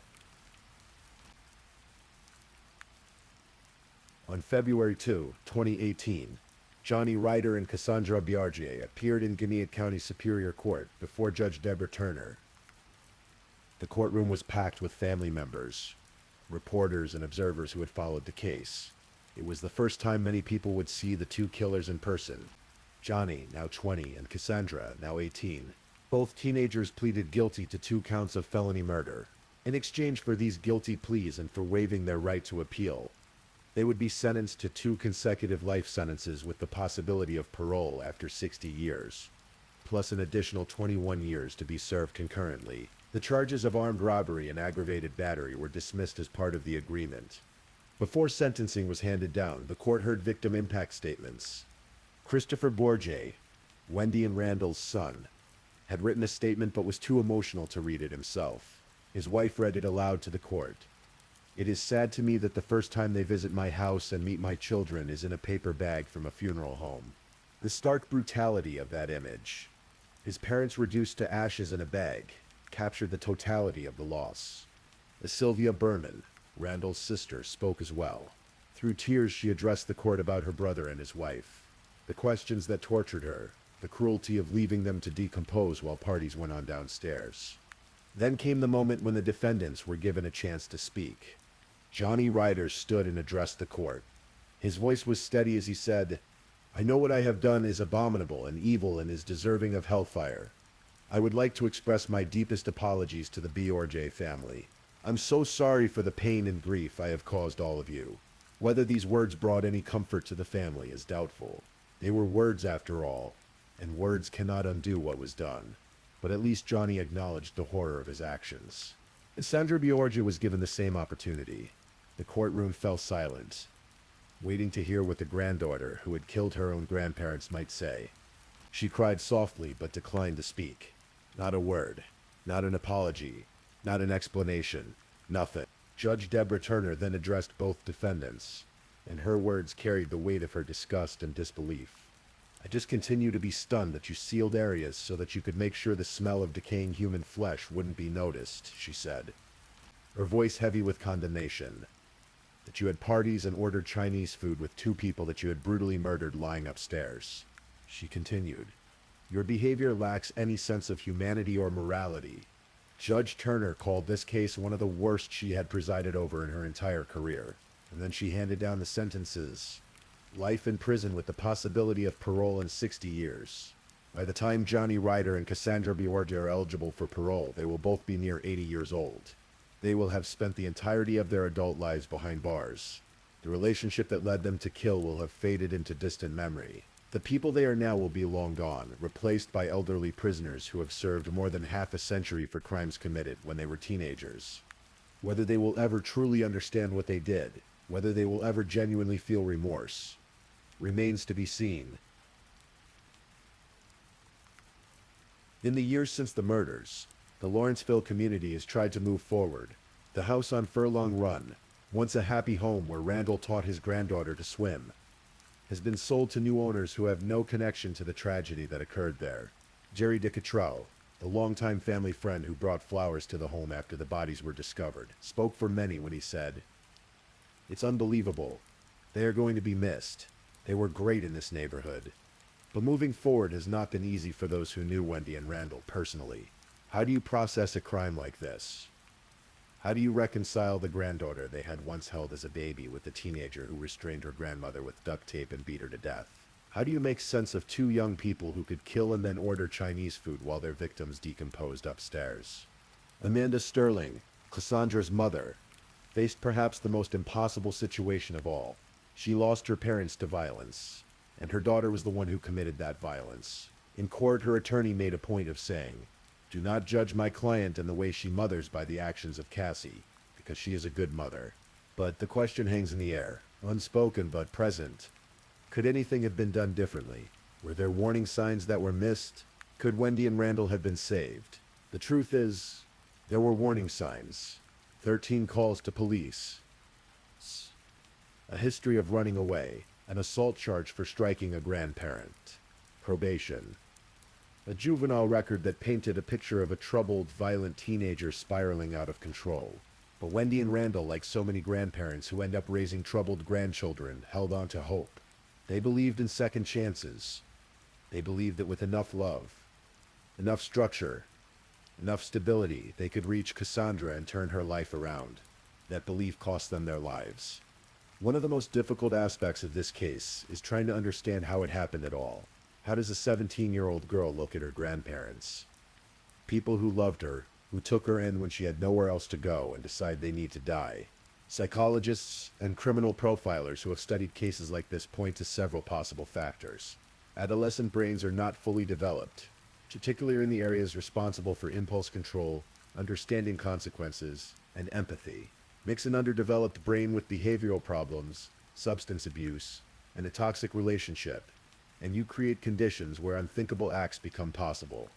The relationship between Cassandra and Johnny appears to have been the catalyst. It's not uncommon in cases involving young couples who kill for there to be a folie à deux. A madness of two where the couple reinforces each other's worst impulses and creates a shared reality where their violent fantasies seem justified or even necessary. Johnny, with his own criminal history and apparent violent tendencies, may have been the instigator. Cassandra, with her behavioral problems and desperate desire to escape what she perceived as her grandparents' oppression, may have been a willing participant. Together, they created a plan that neither might have carried out alone. The hit list is particularly telling. This wasn't just about Wendy and Randall. This was about removing anyone who tried to control them, who disapproved of their relationship, who stood in the way of their being together. In their twisted teenage logic, murder became the solution to their problems. But understanding how it happened doesn't make it any less horrifying. Wendy and Randall Biordi were trying to help their granddaughter. They set boundaries not out of cruelty, but out of love. And for that, they were brutally murdered.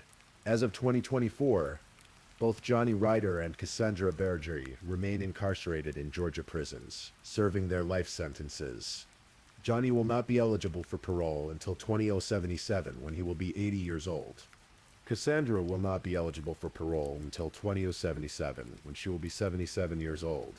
Both have decades ahead of them to contemplate what they did. whether they feel genuine remorse, whether they have gained insight into their actions, whether they have changed at all. These questions can only be answered by them. The families they left behind continue to grieve. Christopher Bourget lives with the knowledge that his children will never meet their grandparents except through stories and photographs. Samantha Sterling lives with the impossible reality of being both a grieving daughter and the mother of her parents' killer. Sylvia Berman continues to ask questions that have no satisfying answers. And in Lawrenceville and the house on Furlong Run, new families have moved in and made new memories. Unaware or perhaps vaguely aware of the tragedy that once unfolded within those walls.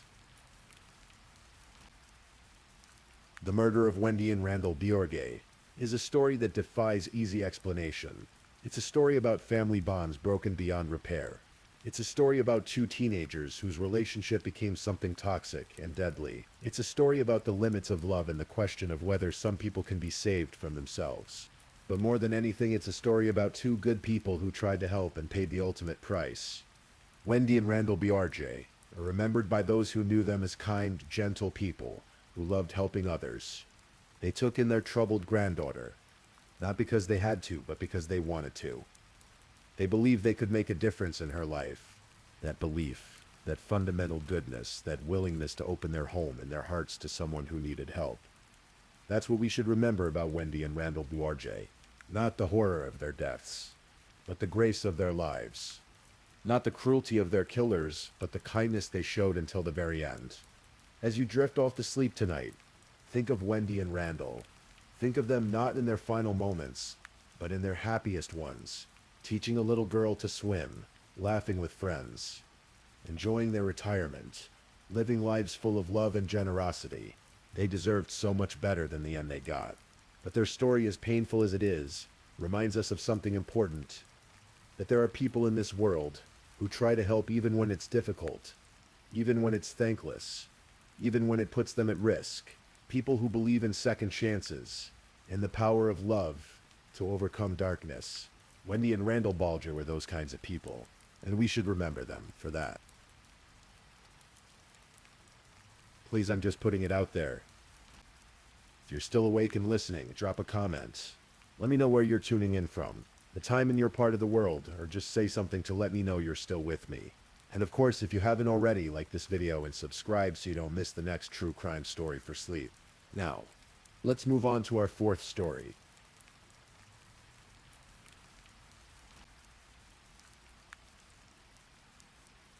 Story 4. Tonight we're going to explore a story that reaches across 2 states, spanning years of investigation, and ultimately revealing how one person's cruelty touched countless lives. This is the story of Shannon Shieber, a brilliant young woman whose light was extinguished far too soon, and the painstaking journey to find the man who took her life. Shannon Shieber grew up in Chevy Chase, Maryland, a comfortable suburb just outside Washington, D.C. From an early age, she displayed a rare combination of intellectual brilliance and genuine compassion for others. Her parents, Sylvester and Vicky Shieber, raised Shannon and her brother Sean in a devout Catholic household, instilling in their children values of service, justice, and kindness. Shannon wasn't just academically gifted, she was exceptional. She possessed the kind of mind that could grasp complex financial concepts while never losing sight of the human element behind the numbers. Where some saw retirement policy as dry actuarial tables and economic forecasts, Shannon saw real people's futures, their security, their dignity in old age. When she earned a full scholarship to the Wharton School at the University of Pennsylvania, one of the world's most prestigious business programs, her family celebrated, but Shannon's goals were different from many of her peers. She wasn't chasing Wall Street riches or corner office prestige. She wanted to use her financial expertise to help people, particularly those who had been left behind by the system. She envisioned a career where she could influence policy, protect vulnerable populations, and ensure that retirement security wasn't just for the wealthy. Her friends and colleagues described her as energetic, warm, and genuinely interested in others. She had that rare quality of making everyone she met feel valued and heard. In the competitive world of doctoral studies, Shannon stood out not just for her intellect, but for her humanity. In the spring of 1998, Shannon was in her first year of the doctoral program at Wharton. At 23 years old, she was living her dream, working toward a future where she could make a real difference. She had found an apartment in Center City, Philadelphia, in the Rittenhouse Square area, a neighborhood known for its tree-lined streets, elegant townhouses, and sense of safety. Her apartment was on the second floor of a building on South 23rd Street near Spruce. The neighborhood was exactly what you'd expect from that part of Philadelphia. Young professionals, students, a mix of urban energy and established affluability. Shannon felt safe there. She had neighbors who knew her, who would wave hello in the hallway. One of those neighbors was Parmat McGreely, who lived directly across the hall with his roommate Leah Basakis. Let's move now to the night of May 6th, 1998, drifting into the early morning hours of May 7th. The city was quiet, that particular stillness that settles over urban neighborhoods after midnight when most people have retreated into their homes, into sleep, into dreams. In Shannon's building, Parmat McGreely and Leah Basakis were still awake around 1 o'clock in the morning, watching television in their apartment. Then they heard something. A noise. Not quite a scream, not quite a shout. Something that made them pause and look at each other. Greeley thought it sounded like a serious domestic dispute, coming from Shannon's apartment. Basakis thought differently. She believed the sound had come from the adjacent Manning Street. They discussed it briefly, their differing interpretations of what they'd heard. The uncertainty hung in the air between them. Basakis eventually went to bed, but the sound had planted a seed of concern in Greeley's mind. The apartment fell silent again, save for the flickering light and muted sounds from the television. Then, shortly after 2 in the morning, at precisely 2:04 and 22 seconds, Greeley heard something that erased all doubt. A scream.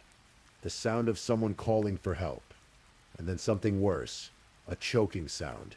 Desperate and terrifying. Greeley didn't hesitate this time. He jumped up from the couch and crossed the hallway to Shannon's door. He knocked urgently. He tried the door handle, finding it locked. He called out, his voice sharp with concern. Nothing. No response. Just silence now, thick and ominous. He knew something was terribly wrong. He rushed back to his apartment and dialed 911. The call came through at 2:04 and 22 seconds in the morning. The recording captures Greeley's voice, slightly breathless, worried. Hello! My next-door neighbor. I just heard her yelling for help. The operator asked what was wrong. We're on the second floor. We're on one side, and she's on the other. And I just heard her yell, help. I knocked on the door and I just heard like a choking type sound, and I just called. The operator assured him that someone would be out as soon as possible. What Greeley couldn't have known, what no one could have known in that moment, was that at that very instant, on the other side of Shannon's door, a man named Troy Graves was strangling Shannon Schieber to death. His hands were around her throat, cutting off her air, her cries for help fading into silence.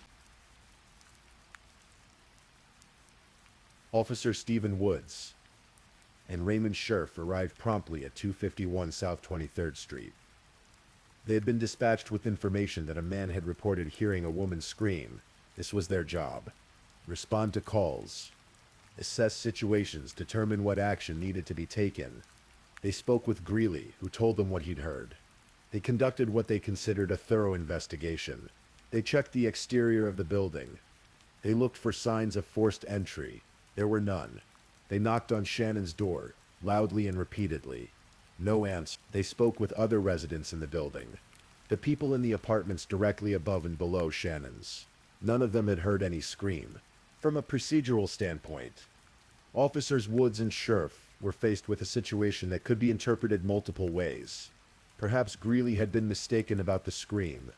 Perhaps Shannon wasn't home. Perhaps it had been a television show or a noise from another apartment or the street. Greeley himself had seemed somewhat uncertain about exactly where the sound had originated. The officers made a decision. Without clear evidence of an emergency, without any response from inside the apartments, and with conflicting information from other residents, they decided not to force entry. They left the scene. Inside apartment, Shannon Schieber lay dying or already dead. The next afternoon, Shannon's brother Sean arrived in Philadelphia. He was supposed to meet Shannon for lunch. It was the kind of casual sibling plan that gets made between people who care about each other, who make the effort to stay connected despite busy schedules and the demands of graduate school. When Shannon didn't show up, Sean went to her workplace at Vance Hall on the Penn campus. Her coworkers were concerned. Shannon wasn't the type to miss work without calling, without explanation. This wasn't like her at all. Sean drove to Shannon's apartment. He knocked on her door. No answer. A growing sense of unease was building in his chest. That instinctive knowledge that something was very wrong. They found Parnatama Greeley, the neighbor who had called 911 the night before. Together they began searching. They walked around the building, looking up at Shannon's second-floor apartment. That's when they noticed it. The sliding glass door to her balcony was slightly open, just a few inches. The door was shaded by a tree, making it difficult to see from the ground. But there it was. They knew then that they had to get inside. They forced open Shannon's door. What they found inside would haunt them forever. Shannon was lying naked on the floor, face down. Her apartment had been ransacked. Objects were missing, but it was clear that burglary had not been the primary motive for this intrusion. Sean Shiver, seeing his sister's body, collapsed into a fetal position on the floor, crying, for the last time Greeley called 911 for Shannon Shiver. The autopsy conducted the following day would reveal that Shannon had been manually strangled to death. Someone had used their bare hands to choke the life out of her. She had also been sexually assaulted during her desperate fight for survival. Shannon had managed to bite her attacker's left ring finger hard enough to draw a substantial amount of blood. This detail, her fierce resistance, her refusal to go quietly, would later prove crucial to the investigation. Philadelphia homicide detectives launched what Inspector Gerald Kane called an extremely interesting investigation due to its many possibilities. Initially, police focused on a fellow Wharton doctoral student named Yuval Bar-Or, against whom Shannon had recently filed a stalking complaint with university police. Shannon's friends and colleagues reported that Bar-Or had developed what they described as an obsession with her. He had allegedly sent harassing emails and had once threatened her life. One colleague, speaking anonymously, said that Shannon was visibly shaken whenever she talked about the situation. The colleague added, "People are afraid of him," because Shannon had filed the complaint with Penn Police rather than Philadelphia Police. The city department, whose jurisdiction included her Center City apartment, had been unaware of her situation. This was one of many procedural disconnects that would come to light as the investigation progressed. Bar-Or, a 28-year-old former Israeli soldier, was questioned by detectives for 12 hours following Shannon's murder. He told police he had been at home sleeping at the time of the killing. Preliminary DNA tests on blood found in Shannon's apartment initially seemed promising, but the results came back showing that the blood matched neither Shannon's nor Bar-Or's DNA. It belonged to a third party. The Bar-Or was released, though he remained a person of interest early in the investigation. Shannon's father, Sylvester Shiver, would later tell reporters that he never believed Bar-Or was guilty. "I haven't imagined that they would let him go without good cause," he said. "We have to be very careful about being irrational about these things." The investigation took a crucial turn when Detective Jeffrey Pyrie made a decision that would ultimately crack the case wide open. He requested that all evidence, regardless of whether it had been coded as a sexual assault or not, be compared to the DNA collected in Shannon's apartment. 8 months after Shannon's murder, in January 1999, Detectives Chuck Boyle and Jeffrey Pyrie received news that would transform the investigation entirely. The crime lab had found 4 other sexual assaults that matched the DNA evidence from Shannon's case. Shannon was not the first victim. A serial rapist had been operating in the area, targeting young women in the blocks surrounding where Shannon was attacked and murdered. All of the attacks had occurred along the Pine Street corridor, close to Rittenhouse Square, the same elegant, supposedly safe neighborhood where Shannon had lived. As Boyle and Pyrie dug deeper, they uncovered something deeply troubling. Officers had neglected to thoroughly investigate these earlier crimes.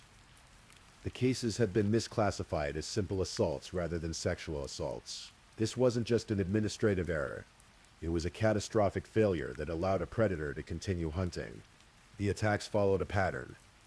The assailant would enter through unlocked doors or windows in the early morning hours. He would blindfold his victims. He targeted young women in their 20s. He spoke softly. He was methodical and calculated in his approach. Had these earlier cases been properly investigated and classified? Had there been a coordinated effort to warn residents about a serial rapist operating in the neighborhood? Shannon Shiver might still be alive. The media began calling the perpetrator the Center City Rapist, and a task force was assembled to track him down. But despite these efforts, the attacker remained a ghost. Present in the DNA he left behind, but absent from any suspect list or eyewitness identification. Then, on August 28th, 1999, a year and 3 months after Shannon's murder, a student at the University of the Arts was raped and strangled. The method was unmistakable. Detectives were certain the Center City rapist had struck again. DNA from the crime scene was collected and sent to the lab. The results came back, a 100% match to the other cases. The Center City rapist was back, and he remained as elusive as ever. Philadelphia officials doubled down on resources, pouring manpower and attention into tracking down the offender. But despite the massive effort, despite the task force and the public awareness and the heightened police presence, the case eventually went cold. Months passed, then a year with no new leads.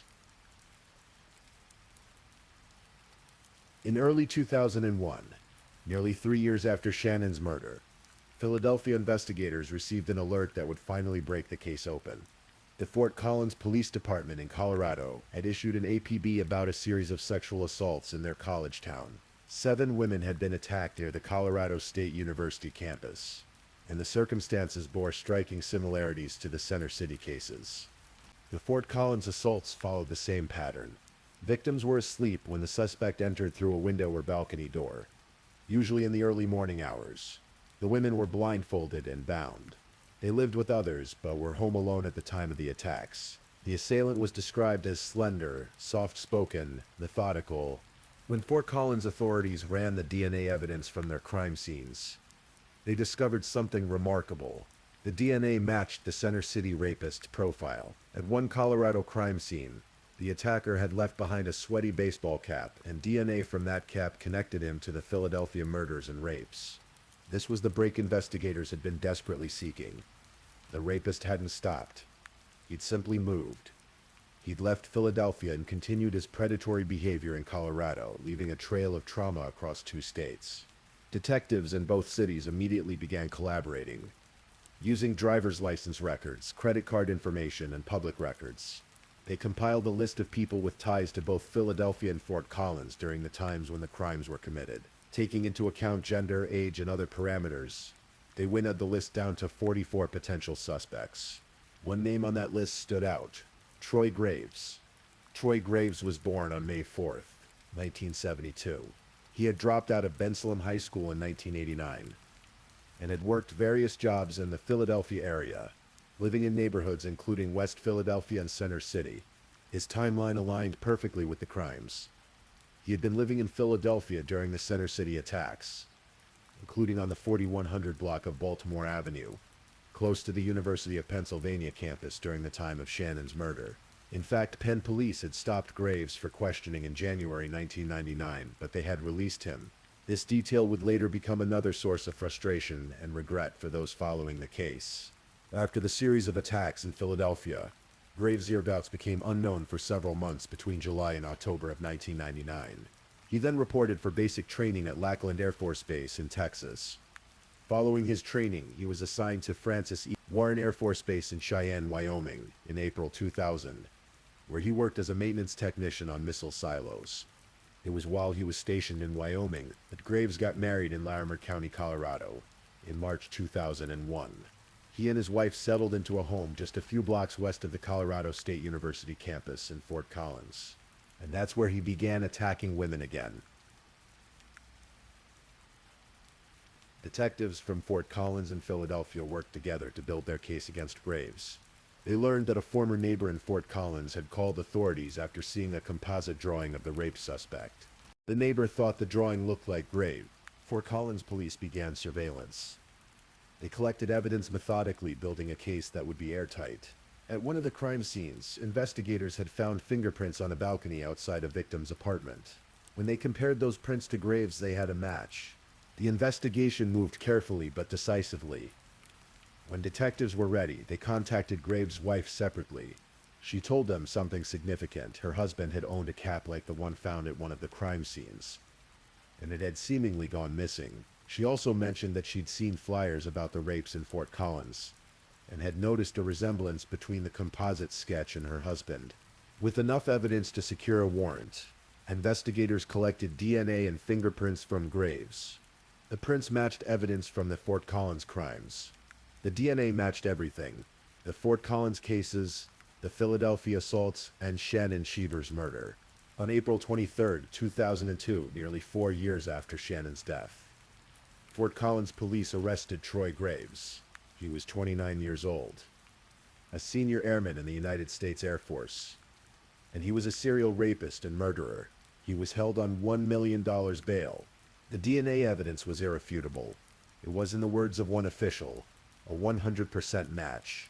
Troy Graves faced a choice. He could go to trial in both Colorado and Pennsylvania, facing the possibility of the death penalty in Philadelphia, or he could plead guilty and accept life in prison. On May 17, 2002, Graves pleaded guilty to 10 separate charges in Fort Collins, including 4 counts of sexual assault, 2 counts of unlawful sexual contact, and first-degree kidnapping. He was sentenced to life without the possibility of parole in Colorado. 2 weeks later, on May 30th, 2002, Graves pleaded guilty to the Philadelphia crimes: 6 counts of rape and the murder of Shannon Shieber. Common Pleas Court Judge Benjamin Lerner sentenced him to life in prison without parole for the murder, plus 60 to 120 years for the sexual assaults. In a packed courtroom, Graves addressed his victims and their families. To the city of Philadelphia, and the victims and the families and friends of the victims, "I'm sorry," he said. "My deepest sympathy to the Shieber family for their loss, and I thank them for how they've been throughout this." As part of his plea agreement, Graves provided a statement recounting Shannon's rape and strangling in her Rittenhouse Square apartment. He described how she had fought desperately, how she had bitten his left ring finger hard enough to draw substantial blood. Philadelphia District Attorney Lynn Abraham noted that Shannon put up a desperate and futile effort to avoid precisely what happened to her. She fought so gallantly and struggled so highly. The guilty plea meant that Graves avoided the death penalty. This outcome aligned with the wishes of Sylvester and Vicky Shieber, who had made repeated public statements opposing capital punishment on the grounds of their devout Catholicism and their daughter's own values. Vicky Shieber would later speak publicly about their decision, reflecting on the intense pressure they faced to seek the death penalty. The death penalty wasn't going to honor Shannon's life, and it wasn't going to bring her back, she said. She described the family as being re-victimized by the debates surrounding capital punishment. Knowing the Catholic values Shannon had embraced, Mrs. Shieber said there was no way she could demand the taking of another life. "After her death, Shannon was sitting on my shoulder, telling me, 'Don't let him kill all of you too,' she explained. She was telling me to take all that energy and do good with it." Mrs. Shieber pointed out the practical problems with the death penalty as well: the enormous cost of maintaining death penalty infrastructure and appeals processes, the risk of executing innocent people, and the false promise of closure that capital punishment supposedly provides. Troy Graves is currently serving his life sentence at the Sterling Correctional Facility in Sterling, Colorado. He pleaded guilty in Colorado first, so that's where he serves his time. He will never be released. But for the Shieber family, Graves' conviction didn't close all the doors of this tragedy. There remained a haunting question: could Shannon have been saved? On October 26, 1998, about 5.5 months after Shannon's murder, Sylvester, Vicky, and Sean Shieber filed a federal civil rights lawsuit against Officer Woods, Officer Scherf, and the city of Philadelphia. The lawsuit argued that when police responded to Greeley's 911 call at 2 in the morning, Shannon was still alive, and her attacker was still in her apartment. Had the officers forced entry instead of simply knocking and leaving, it might have saved her life, or at minimum captured the serial rapist who had been terrorizing the neighborhood. The question of whether Shannon was still alive when police arrived became a central point of expert testimony. Forensic pathologists disagree about exactly how long strangulation takes to cause death. Dr. Vincent DeMaio, testifying for the city, stated that it takes only 5 to 10 seconds for a strangulation victim to lose consciousness, and another 5 minutes for brain death. Assuming Troy Graves began strangling Shannon at about 2:02 a.m., 2 minutes before Greeley's call, she would have been brain dead by 2:10 a.m., he argued. But the Shieber family hired Dr. Michael Baden, a distinguished forensic pathologist who had served on congressional committees investigating the deaths of John F. Kennedy and Martin Luther King Jr. Baden offered different testimony about the timeline and the possibility that Shannon might have been saved with a more aggressive police response. The lawsuit also highlighted the broader failures in the Philadelphia Police Department's handling of the case. The earlier sexual assaults, the ones that had been misclassified as simple assaults, could have led to Graves' capture before Shannon was killed. The lack of coordination between Penn Police and Philadelphia Police meant that officers responding to Shannon's apartment were unaware she had filed a stalking complaint. The failure to warn Rittenhouse Square residents that a serial rapist was operating in their neighborhood represented another breakdown in protecting the public.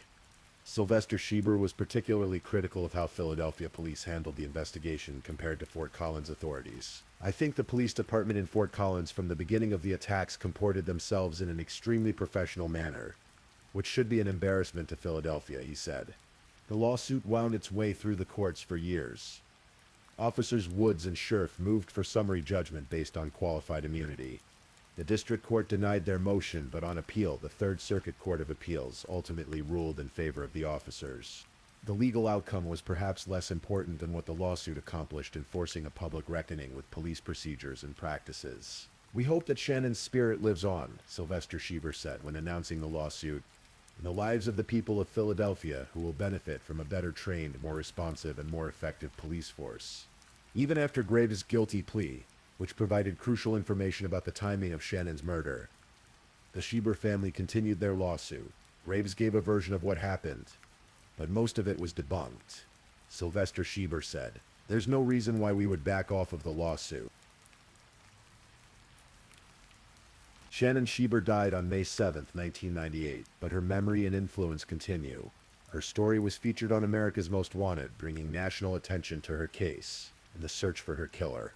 In Washington, D.C., near her hometown of Chevy Chase, Maryland, a roofing fund was established in Shannon's name, helping to repair roofs for people who otherwise couldn't afford it, a fitting tribute to someone who had wanted to use her career to help others. Most significantly, the Shannon Schieber Retirement Policy Institute was created to keep policymakers informed about issues surrounding retirement. This organization carries forward Shannon's original dream of using financial expertise to protect vulnerable populations and ensure economic security for aging Americans. Through this institute, Shannon's vision of helping people prepare for and enjoy dignified retirements continues to influence policy and practice. Vicky Schieber became an outspoken advocate against the death penalty, traveling and speaking about restorative justice and finding meaning after tragedy. She transformed her grief into advocacy, channeling her energy into causes that aligned with Shannon's values rather than seeking revenge through execution. For the Schieber family, there has never been true closure. How could there be? Every time Vicky sees a beautiful young family in church, she's reminded that Shannon will never have the chance to marry and raise children of her own. The milestones Shannon should have celebrated: finishing her doctorate, starting her career, falling in love, building a life, all of these were stolen by one man's violence. But the family has found purpose in their pain. They've turned their tragedy into advocacy for police reform, victims' rights, and restorative justice. They've honored Shannon not by demanding blood for blood, but by trying to make the world a little bit better, a little bit safer, a little bit more just. As you drift towards sleep, consider the complexity of this story. It's easy to focus on Troy Graves as a monster, an incomprehensible evil, and certainly his actions were monstrous. Over the course of several years, spanning 2 states, he entered the homes of women while they slept and violated them in the most brutal ways. He murdered Shannon Schieber, strangling her while she fought desperately for her life.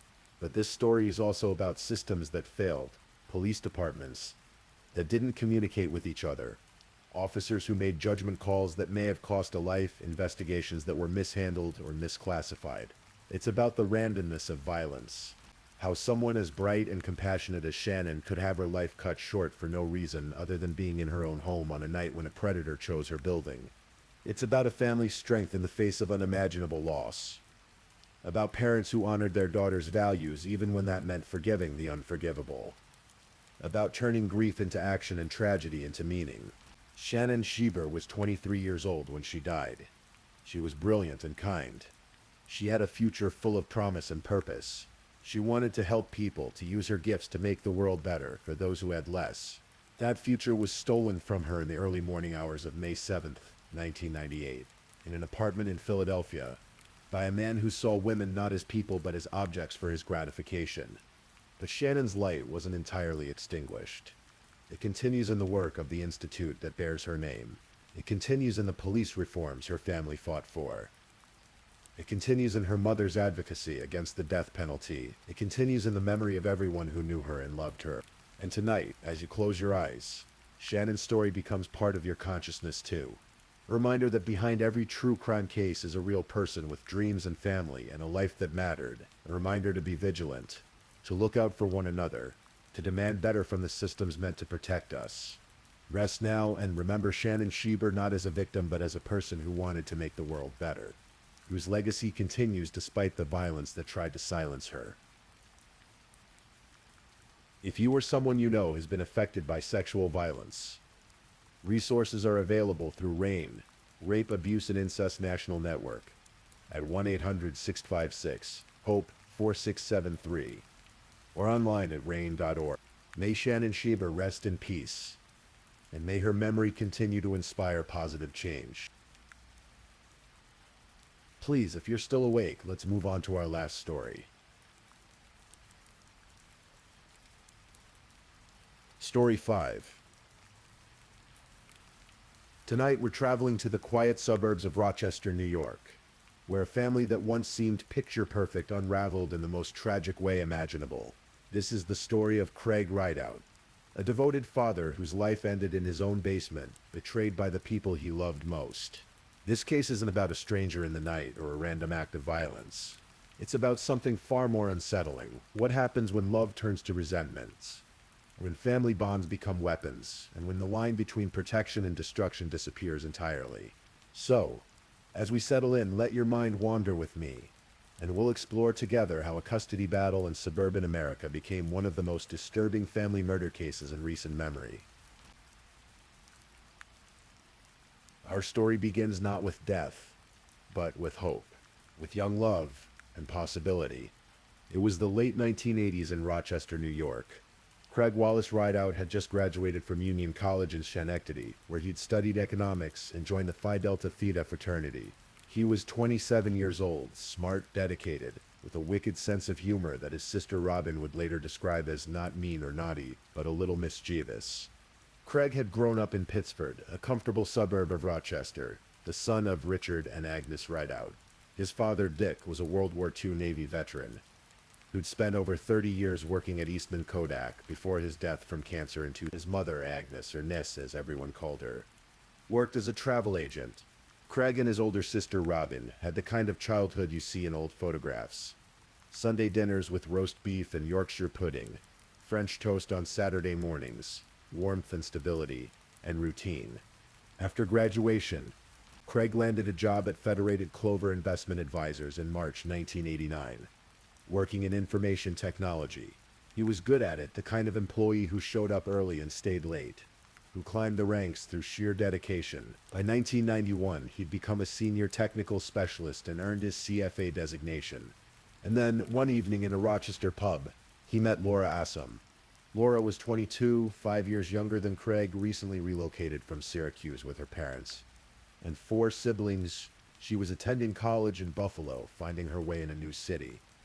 And when Craig walked into that bar, something sparked between them. His sister Robin remembered it clearly. They were so enamored of each other. You could just see the twinkle in their eyes. They married in January 1993. It was a whirlwind romance, the kind that feels inevitable, like destiny clicking into place. And just a few months later, in October, their first son, Colin, was born. Then came the others, 7 children in total, arriving in what seemed like rapid succession.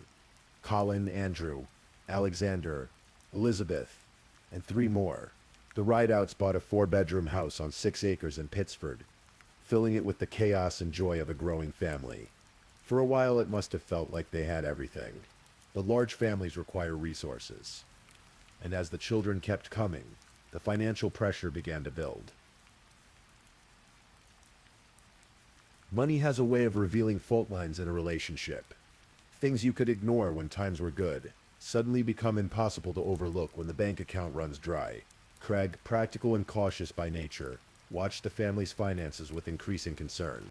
He warned Laura about their spending, tried to get her to understand the gravity of their situation. But according to Robin, Laura never believed they had real financial problems. She thought Craig was hiding money, that he was being controlling rather than realistic. The tension grew. Holidays began to feel different. There were Thanksgivings and Christmases when Laura wouldn't bring some of the children to family gatherings at Robin's house or at the in-laws. The extended family noticed, but what could they say? Marriages have their private struggles, their invisible battlegrounds. Eventually, the 4-bedroom house on 6 acres became unsustainable. With bankruptcy looming, they were forced to downsize to a more modest home. The dream they'd built together was literally shrinking. By 2014, the marriage had deteriorated beyond repair. Laura filed for divorce and moved out, taking several of the children with her. But she didn't move alone. She moved in with Paul Tucci. Paul, known to friends as PJ, was a longtime family friend. His wife Jennifer had developed serious health problems and died in 2014. The same year Craig and Laura's marriage began its final collapse. In their shared grief and complicated circumstances, Paul and Laura found comfort in each other. They began planning a new life together, blending his 4 children with hers into one household. The divorce proceedings were bitter. Craig had been awarded custody of the 2 youngest children, then aged 6 and 12. Most of the older children had sided with their mother and moved in with her and Paul. But those 2 youngest, Craig was determined they would stay with him. And here's where the fault lines became chasms. By early summer 2016, Laura and Paul had made concrete plans to move to North Carolina. They'd signed a lease on an apartment. They'd packed a moving van. Laura wanted to take those 2 youngest children with her, to start fresh somewhere new, away from all the pain and conflict of Rochester. But Craig refused. Those were his children, and he would not let them leave the state. The older children, particularly Colin, who was now 23, and Alexander, who was 20, became increasingly involved in the conflict. They believed their father was being controlling, manipulative, abusive even. They saw their mother's pain and wanted to help her escape. Colin had left SUNY Maritime College after 2 years and moved in with his mother and Paul. The relationship between father and son deteriorated rapidly. About a week before Craig's death, there was an incident at Craig's townhouse. He woke up one night to find someone in his home. The intruder plucked a hair from his arm and stole his house keys and his work-issued BlackBerry phone. Craig called 911 to report it, though he seemed to downplay its significance, telling the operator he was calling mainly because his BlackBerry had been taken. But privately, he suspected Colin might have been involved. After that incident, Colin sent an email to his father, but he didn't just send it to Craig. He copied multiple family members, including Robin. The email was scathing. "You are a chronic liar," Colin wrote, "and I'm sick of you dragging my mother through this contorted divorce while you abuse the court system to try and retain control over her life." He accused Craig of manipulation and emotional abuse, of deliberately withholding custody of the youngest children. He called him an abusive coward. Craig was apparently surprised, even hurt, that Colin had copied the rest of the family on these accusations. On July 19, 2016, Alexander posted the entire email exchange on Facebook, making the family's private conflict very, very public. That same evening, July 19th, Robin spoke with her brother by phone around 7 o'clock. They discussed Alexander's Facebook post. Craig told her he decided not to respond to it publicly. He said he was looking forward to his next court date, where custody would be discussed again. He sounded hopeful. It was the last time Robin would ever hear her brother's voice. What happened in those early morning hours of July 20th, 2016, can only be reconstructed from the evidence left behind. Craig Rideout couldn't tell investigators what he experienced, and those who know the truth have never fully confessed to every detail. But here's what we know. Sometime around 3:15 a.m., Craig's cell phone pinged off a tower near his Penfield townhouse. Then it began moving south, traveling along a route that would take it 50 miles away to a rural roadside in Yates County. Inside Craig's townhouse, a violent struggle had taken place in the basement. According to the medical examiner, Dr. Nadia Granger, Craig died from asphyxiation and blunt force trauma. Someone had constructed a garrote, a homemade ligature fashioned from duct tape and paracord, tied with distinctive left-handed bowline knots. They wrapped it around Craig's neck and strangled him, breaking the small bones in his throat muscles and tearing a hole in his flesh. But they didn't stop there. Craig was struck in the face, twice, with a blunt object, likely a hammer. The blows fractured his cheekbone. Blood spattered across the basement walls, across boxes and shelving, creating a pattern that would later tell investigators how the attack unfolded. After Craig was dead, the real work began. His killers knew they needed to make identification difficult. They poured liquid lightning drain opener, a caustic chemical designed to dissolve organic matter, over his face and hands. The acid did its job, disfiguring his features and obliterating his fingerprints. If they'd succeeded in their plan, Craig Rideout might have become one of the thousands of unidentified bodies that languish in morgues across America every year. They wrapped his body in a tarp, securing it with bungee cords. Someone loaded him into his own minivan, and then they drove south through the sleeping suburbs, past neighborhoods where families slept peacefully, down country roads that grew darker and more isolated, until they reached a wooded area off Adams Road in the town of Jerusalem in Yates County. They pulled over. They dragged Craig's body from the vehicle and left it about 50 feet from the roadside. Someone had purchased a square-edged gardening shovel from Walmart. Not the long-handled kind you'd use for digging a proper grave, but a short-handled spade more suited for planting flowers. They made a half-hearted attempt at digging near the body, then gave up and abandoned the shovel conspicuously nearby. By 5 o'clock that morning, witnesses would later report seeing two vehicles at the scene on Adams Road. One was Craig's minivan. The other was Paul Tucci's car. By 8 o'clock, someone called 911. A body had been found. Wednesday, July 20th, 2016 started like any other morning for the Yates County Sheriff's Department. Then at 8 a.m. the call came in. Deputies responded to Adams Road in the town of Jerusalem. What they found was grim. A body wrapped in a tarp, secured with bungee cords, abandoned in a wooded area. The face had been chemically destroyed, making immediate identification impossible. Sheriff Ron Spike told the media, "The body was wrapped in a tarp and there was also a shovel found at the scene. We do have witnesses that put two vehicles at the scene at Adams Road." At 5 a.m., the case was immediately labeled a homicide investigation. Meanwhile, about 50 miles north in Penfield, Craig's sister Robin was growing concerned. She'd seen Alexander's Facebook post about the angry email exchange between Colin and Craig. She'd spoken with Craig the night before, and he'd seemed fine, hopeful even about the upcoming custody hearing. But now she couldn't reach him. She called his workplace, Federated Clover Investment Advisors, where Craig had worked for over 27 years. They told her that Craig had sent an email the previous evening around 8:30 p.m. saying his daughter was sick and he'd be out and possibly unreachable. That didn't sound right to Robin. Something felt wrong. At 1 p.m. on Wednesday afternoon, she drove to Craig's townhouse on New Wickham Drive in Penfield. When she arrived, she found someone there who shouldn't have been. Laura, Craig's estranged wife, who had moved out 2 years earlier. Laura was cleaning. Laura said she was just tidying up because the kitchen smelled, Robin later told police in her statement. "I thought this was unlike Laura because she rarely cleaned when she was living with my brother." Robin watched as Laura carried out bags of garbage. The whole scene felt surreal, wrong in a way Robin couldn't quite articulate.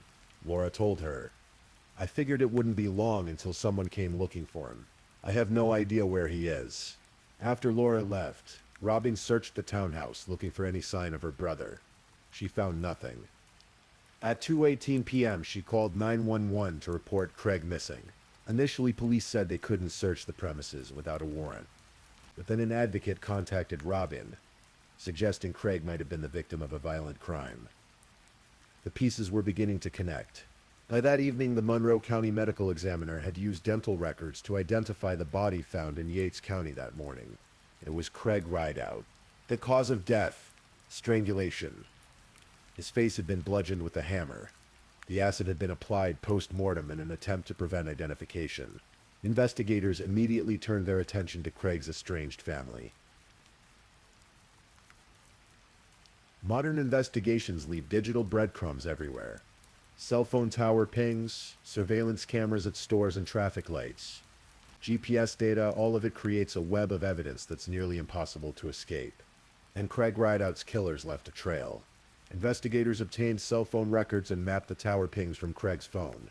They could see exactly when his phone left his Penfield home, 3:15 a.m. on July 20th, and trace its journey south to the Yates County roadside where his body was found. But Craig's phone wasn't traveling alone. Other phones were moving in the same pattern at the same time. The digital ghost of that terrible journey was right there in the cell tower data. Then investigators pulled surveillance footage from businesses along the route. 6 different cameras captured images that night. Craig's minivan and Paul Tucci's car, traveling together toward Yates County and back again. But the surveillance evidence extended further back in time. On the evening before the murder, cameras at a Walmart store caught Laura Rideout and Paul Tucci inside. They purchased a tarp, bungee cords, 3 bottles of heavy-duty liquid lightning drain opener, and oddly specific a Diet Coke. They paid in cash. The tarp, that's what Craig's body was wrapped in. The bungee cords, those secured the tarp. The drain cleaner, that's what disfigured his face. At a different Walmart location, surveillance cameras showed Colin Rideout purchasing a square-edged gardening shovel and several pairs of gloves. The same type of shovel was found abandoned near Craig's body. By Thursday, July 21st, just one day after Craig's body was discovered, police received a tip about suspicious activity at Mindon Ponds Park, specifically at a spot known locally as Devil's Bathtub, a secluded pond surrounded by woods. Deputies responded and found Colin and Alexander Rideout there. The brothers were in the process of disposing of evidence. In the trunk of their car, police found a bag of bloody clothing. Another bag was floating in the pond.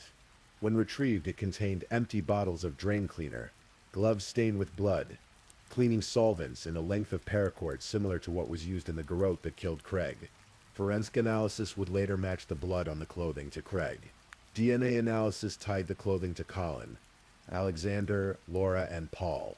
1 week after Craig's death, on July 25th, police arrested all 4: Laura Rideout, Colin Rideout, Alexander Rideout, and Paul Tucci. They were charged with tampering with evidence, but prosecutors were building a bigger case. Within months, they'd filed second-degree murder charges against all 4 defendants. The evidence was circumstantial. Yes, no one had witnessed the actual murder, but there were over 700 pieces of evidence. Surveillance footage, cell phone records, GPS data, bloody clothing, the items purchased at Walmart, the garrote with its distinctive left-handed bowline knots, the cleanup effort at Craig's townhouse, the attempted disposal of evidence at Devil's Bathtub. All of it pointed to a coordinated effort, a family conspiracy to murder Craig Rideout and cover it up. By July 2017, a year after Craig's death, the trial began in Monroe County. The courtroom was packed. This wasn't just any murder trial. This was a case about a family destroying itself, about children allegedly murdering their own father. The prosecution, led by Monroe County Assistant District Attorney Timothy Prosperi, presented their theory. Laura Rideout wanted to move to North Carolina with Paul Tucci. She wanted to take the 2 youngest children with her, but Craig had custody and refused to let them go. The solution, prosecutors argued, was to eliminate Craig entirely. They painted Colin as an active participant, someone so loyal to his mother and so resentful of his father that he'd help kill him. Alexander, they suggested, might not have been present for the actual murder, but definitely helped with the cleanup and disposal of evidence. Paul Tucci, they claimed, was Laura's accomplice and co-conspirator. The defense attorneys each took different approaches. Colin's attorney tried to create reasonable doubt about his client's direct involvement in the murder itself. They suggested maybe Colin helped with cleanup afterward without knowing what had really happened. They pointed out that Colin's DNA wasn't found inside the 7 gloves that had Craig's blood on them, though DNA from 2 other unidentified males was found inside those gloves. They noted that Colin's fingerprints and DNA weren't on the shovel found near the body. Alexander's attorney argued he was the least involved, someone who got swept up in his mother's crime but wasn't a principal actor. Paul Tucci's attorney Michael Sciano maintained his client's complete innocence. Yes, Paul had purchased items at Walmart with Laura. Yes, his car was tracked to the crime scene, but that didn't mean he killed anyone. Laura's defense team tried to shift blame onto her sons, suggesting she was protecting them rather than leading them. For 4 days, the jury deliberated. They had to wade through over 700 pieces of evidence, testimony from dozens of witnesses, surveillance footage, forensic analysis, cell phone records. They had to look at photographs of Craig's body. This father of 7, this man who'd worked at the same company for 27 years, reduced to a corpse wrapped in a tarp with his face dissolved by acid. They had to hear from Craig's mother, Agnes, needless who had lost her son and now faced losing her grandchildren to prison. They heard from Craig's sister Robin, who had to process the fact that her nephews and sister-in-law had killed her beloved brother. The complexity of the case was staggering. Under New York law, someone could be guilty of second-degree murder, either as a principal, the person who actually committed the killing, or as an accomplice who helped plan or facilitate it. The jury didn't have to unanimously agree on which role each defendant played, only that they were guilty of murder one way or another. Finally, on July 25, 2017, the verdicts came in. The courtroom fell silent as the jury foreman stood to read the verdicts. Laura Rideout, guilty of second-degree murder, guilty of tampering with physical evidence, guilty of second-degree burglary for being inside Craig's apartment after he was killed. Colin Rideout, guilty of second-degree murder, guilty of tampering with physical evidence. Alexander Rideout, not guilty of murder, guilty of tampering with evidence on 2 counts. Paul Tucci, not guilty on all charges. The reactions in the courtroom revealed the impossible complexity of this tragedy. Craig's sister Robin wept, grateful that justice had been served for her brother, but heartbroken for the children who would grow up without both parents and some without their older siblings too. Agnes Rideout, Craig's mother, faced an unfathomable situation. She'd lost her son to murder, but the murderers were her own grandchildren and daughter-in-law. "Of course he meant a lot to me," she told reporters afterward. "I'm pleased to have justice for him, but as a grandmother I have mixed emotions." Paul Tucci walked out of the courtroom a free man, but his attorney Michael Sciano noted that Tucci was clearly relieved the jury found him not guilty, but very sad with the verdicts for the other defendants. Tucci had been helping raise Laura's children along with his own. Now all of that was gone. Laura and Colin were taken away in handcuffs immediately. They'd be held without bail until sentencing. 2 months later, in September 2017, Judge Thomas Moran handed down the sentences. Laura Rideout received 25 years to life for second-degree murder, plus an additional 15 years for the burglary charge, to be served consecutively. She wouldn't be eligible for parole until 2056. She'd be 82 years old. Colin Rideout received the same sentence for murder, 25 years to life. He wouldn't be eligible for parole until 2043, when he'd be 50 years old. Alexander Rideout, convicted only of evidence tampering, received 2 years and 8 months to 8 years in prison. In his sentencing remarks, Judge Moran didn't mince words. He called the crime premeditated, evil, and diabolical. But even with verdicts and sentences, questions remained. Colin, speaking years later from Attica Correctional Facility, where he's serving his sentence, maintains he wasn't involved in the actual murder, only in helping clean up blood evidence afterward. He claims he's reviewing the case notes and evidence, planning to file a motion arguing actual innocence. Laura, in her appeals, pointed the finger at her sons, suggesting they were more responsible than she was. The youngest Rideout children, the ones at the center of the custody battle, lost both parents. Their father was murdered. Their mother is in prison for life. 2 of their older brothers are also behind bars. And for what? A custody dispute? A desire to move to North Carolina? The unraveling of a marriage that once seemed full of promise? As you drift towards sleep tonight, maybe you're wondering about the details that don't quite fit together. The loose ends that every true crime case seems to have. For instance, the garrote used to strangle Craig was tied with distinctive left-handed bowline knots. Of all the suspects in the case, only Paul Tucci was left-handed. A length of cord with similar knots was found in the back seat of a car Paul had rented the week of the murder. Yet Paul was acquitted. Laura's clothing was covered with hundreds of blood droplets, including some that appeared to have landed under her right arm, consistent with her swinging a weapon and striking Craig to produce the blood spatter. Yet Colin's DNA wasn't found inside the gloves that had Craig's blood all over them. Colin purchased that shovel and those gloves from Walmart, all caught on camera, but the shovel he bought was a short-handled gardening spade, not what someone planning to dig a grave would choose.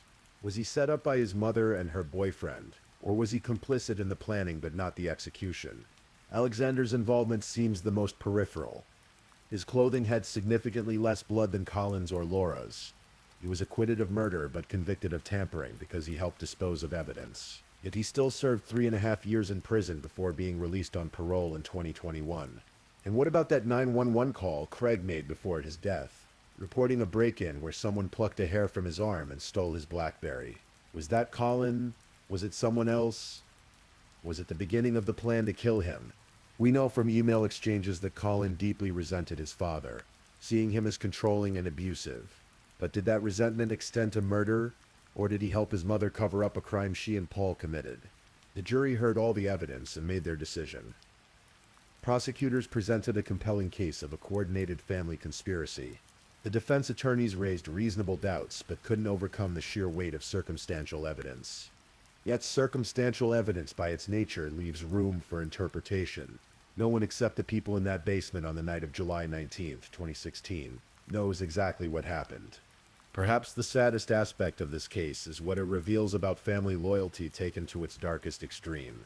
Colin, who was by all accounts an intelligent young man, chose to side with his mother so completely that he participated in, or at minimum covered up, the murder of his own father. Whether he physically harmed Craig or not, he went to Walmart and purchased supplies that would be used in the crime and cover-up. He helped dispose of evidence at Devil's Bathtub.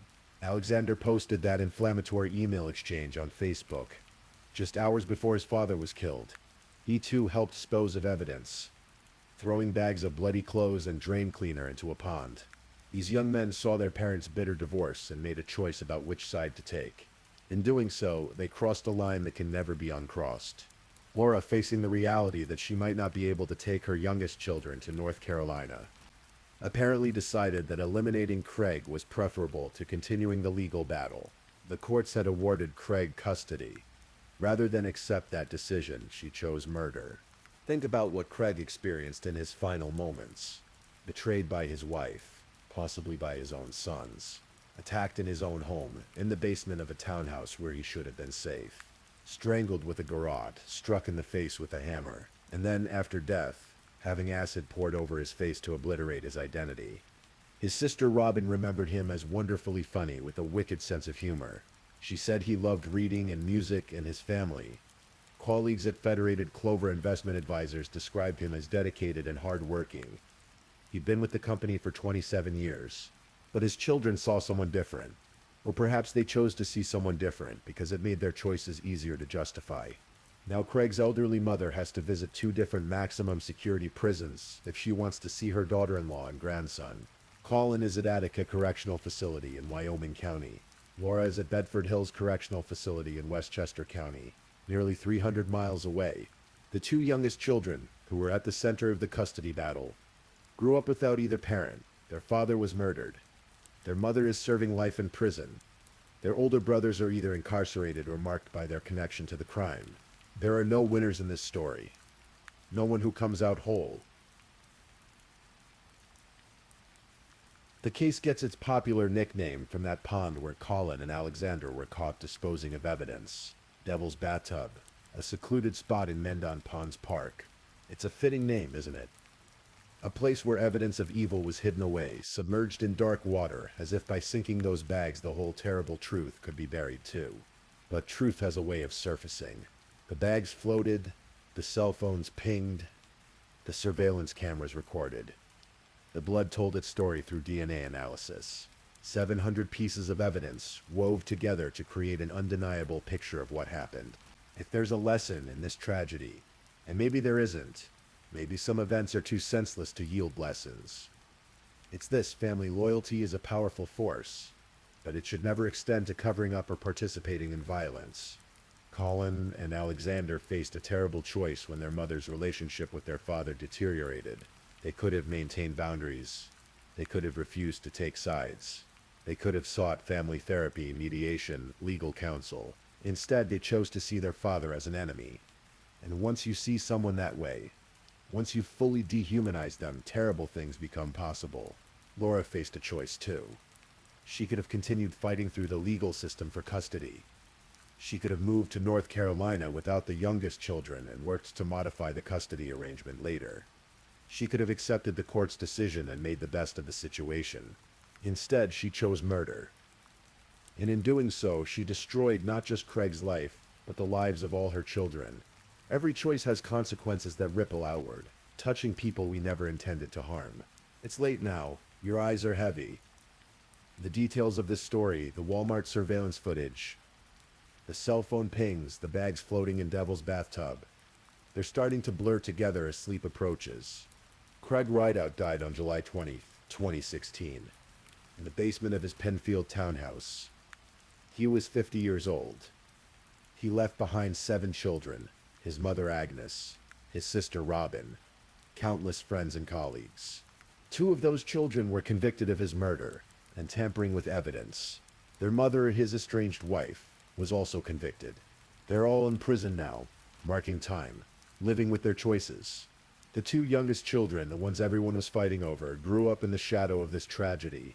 Their childhood was defined by the custody battle that led to murder, by testimony in court, by understanding that their family destroyed itself from within.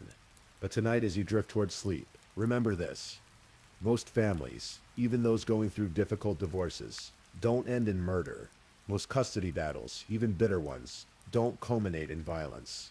This case is an outlier, an extreme. It's a story about what happens when people make the worst possible choices.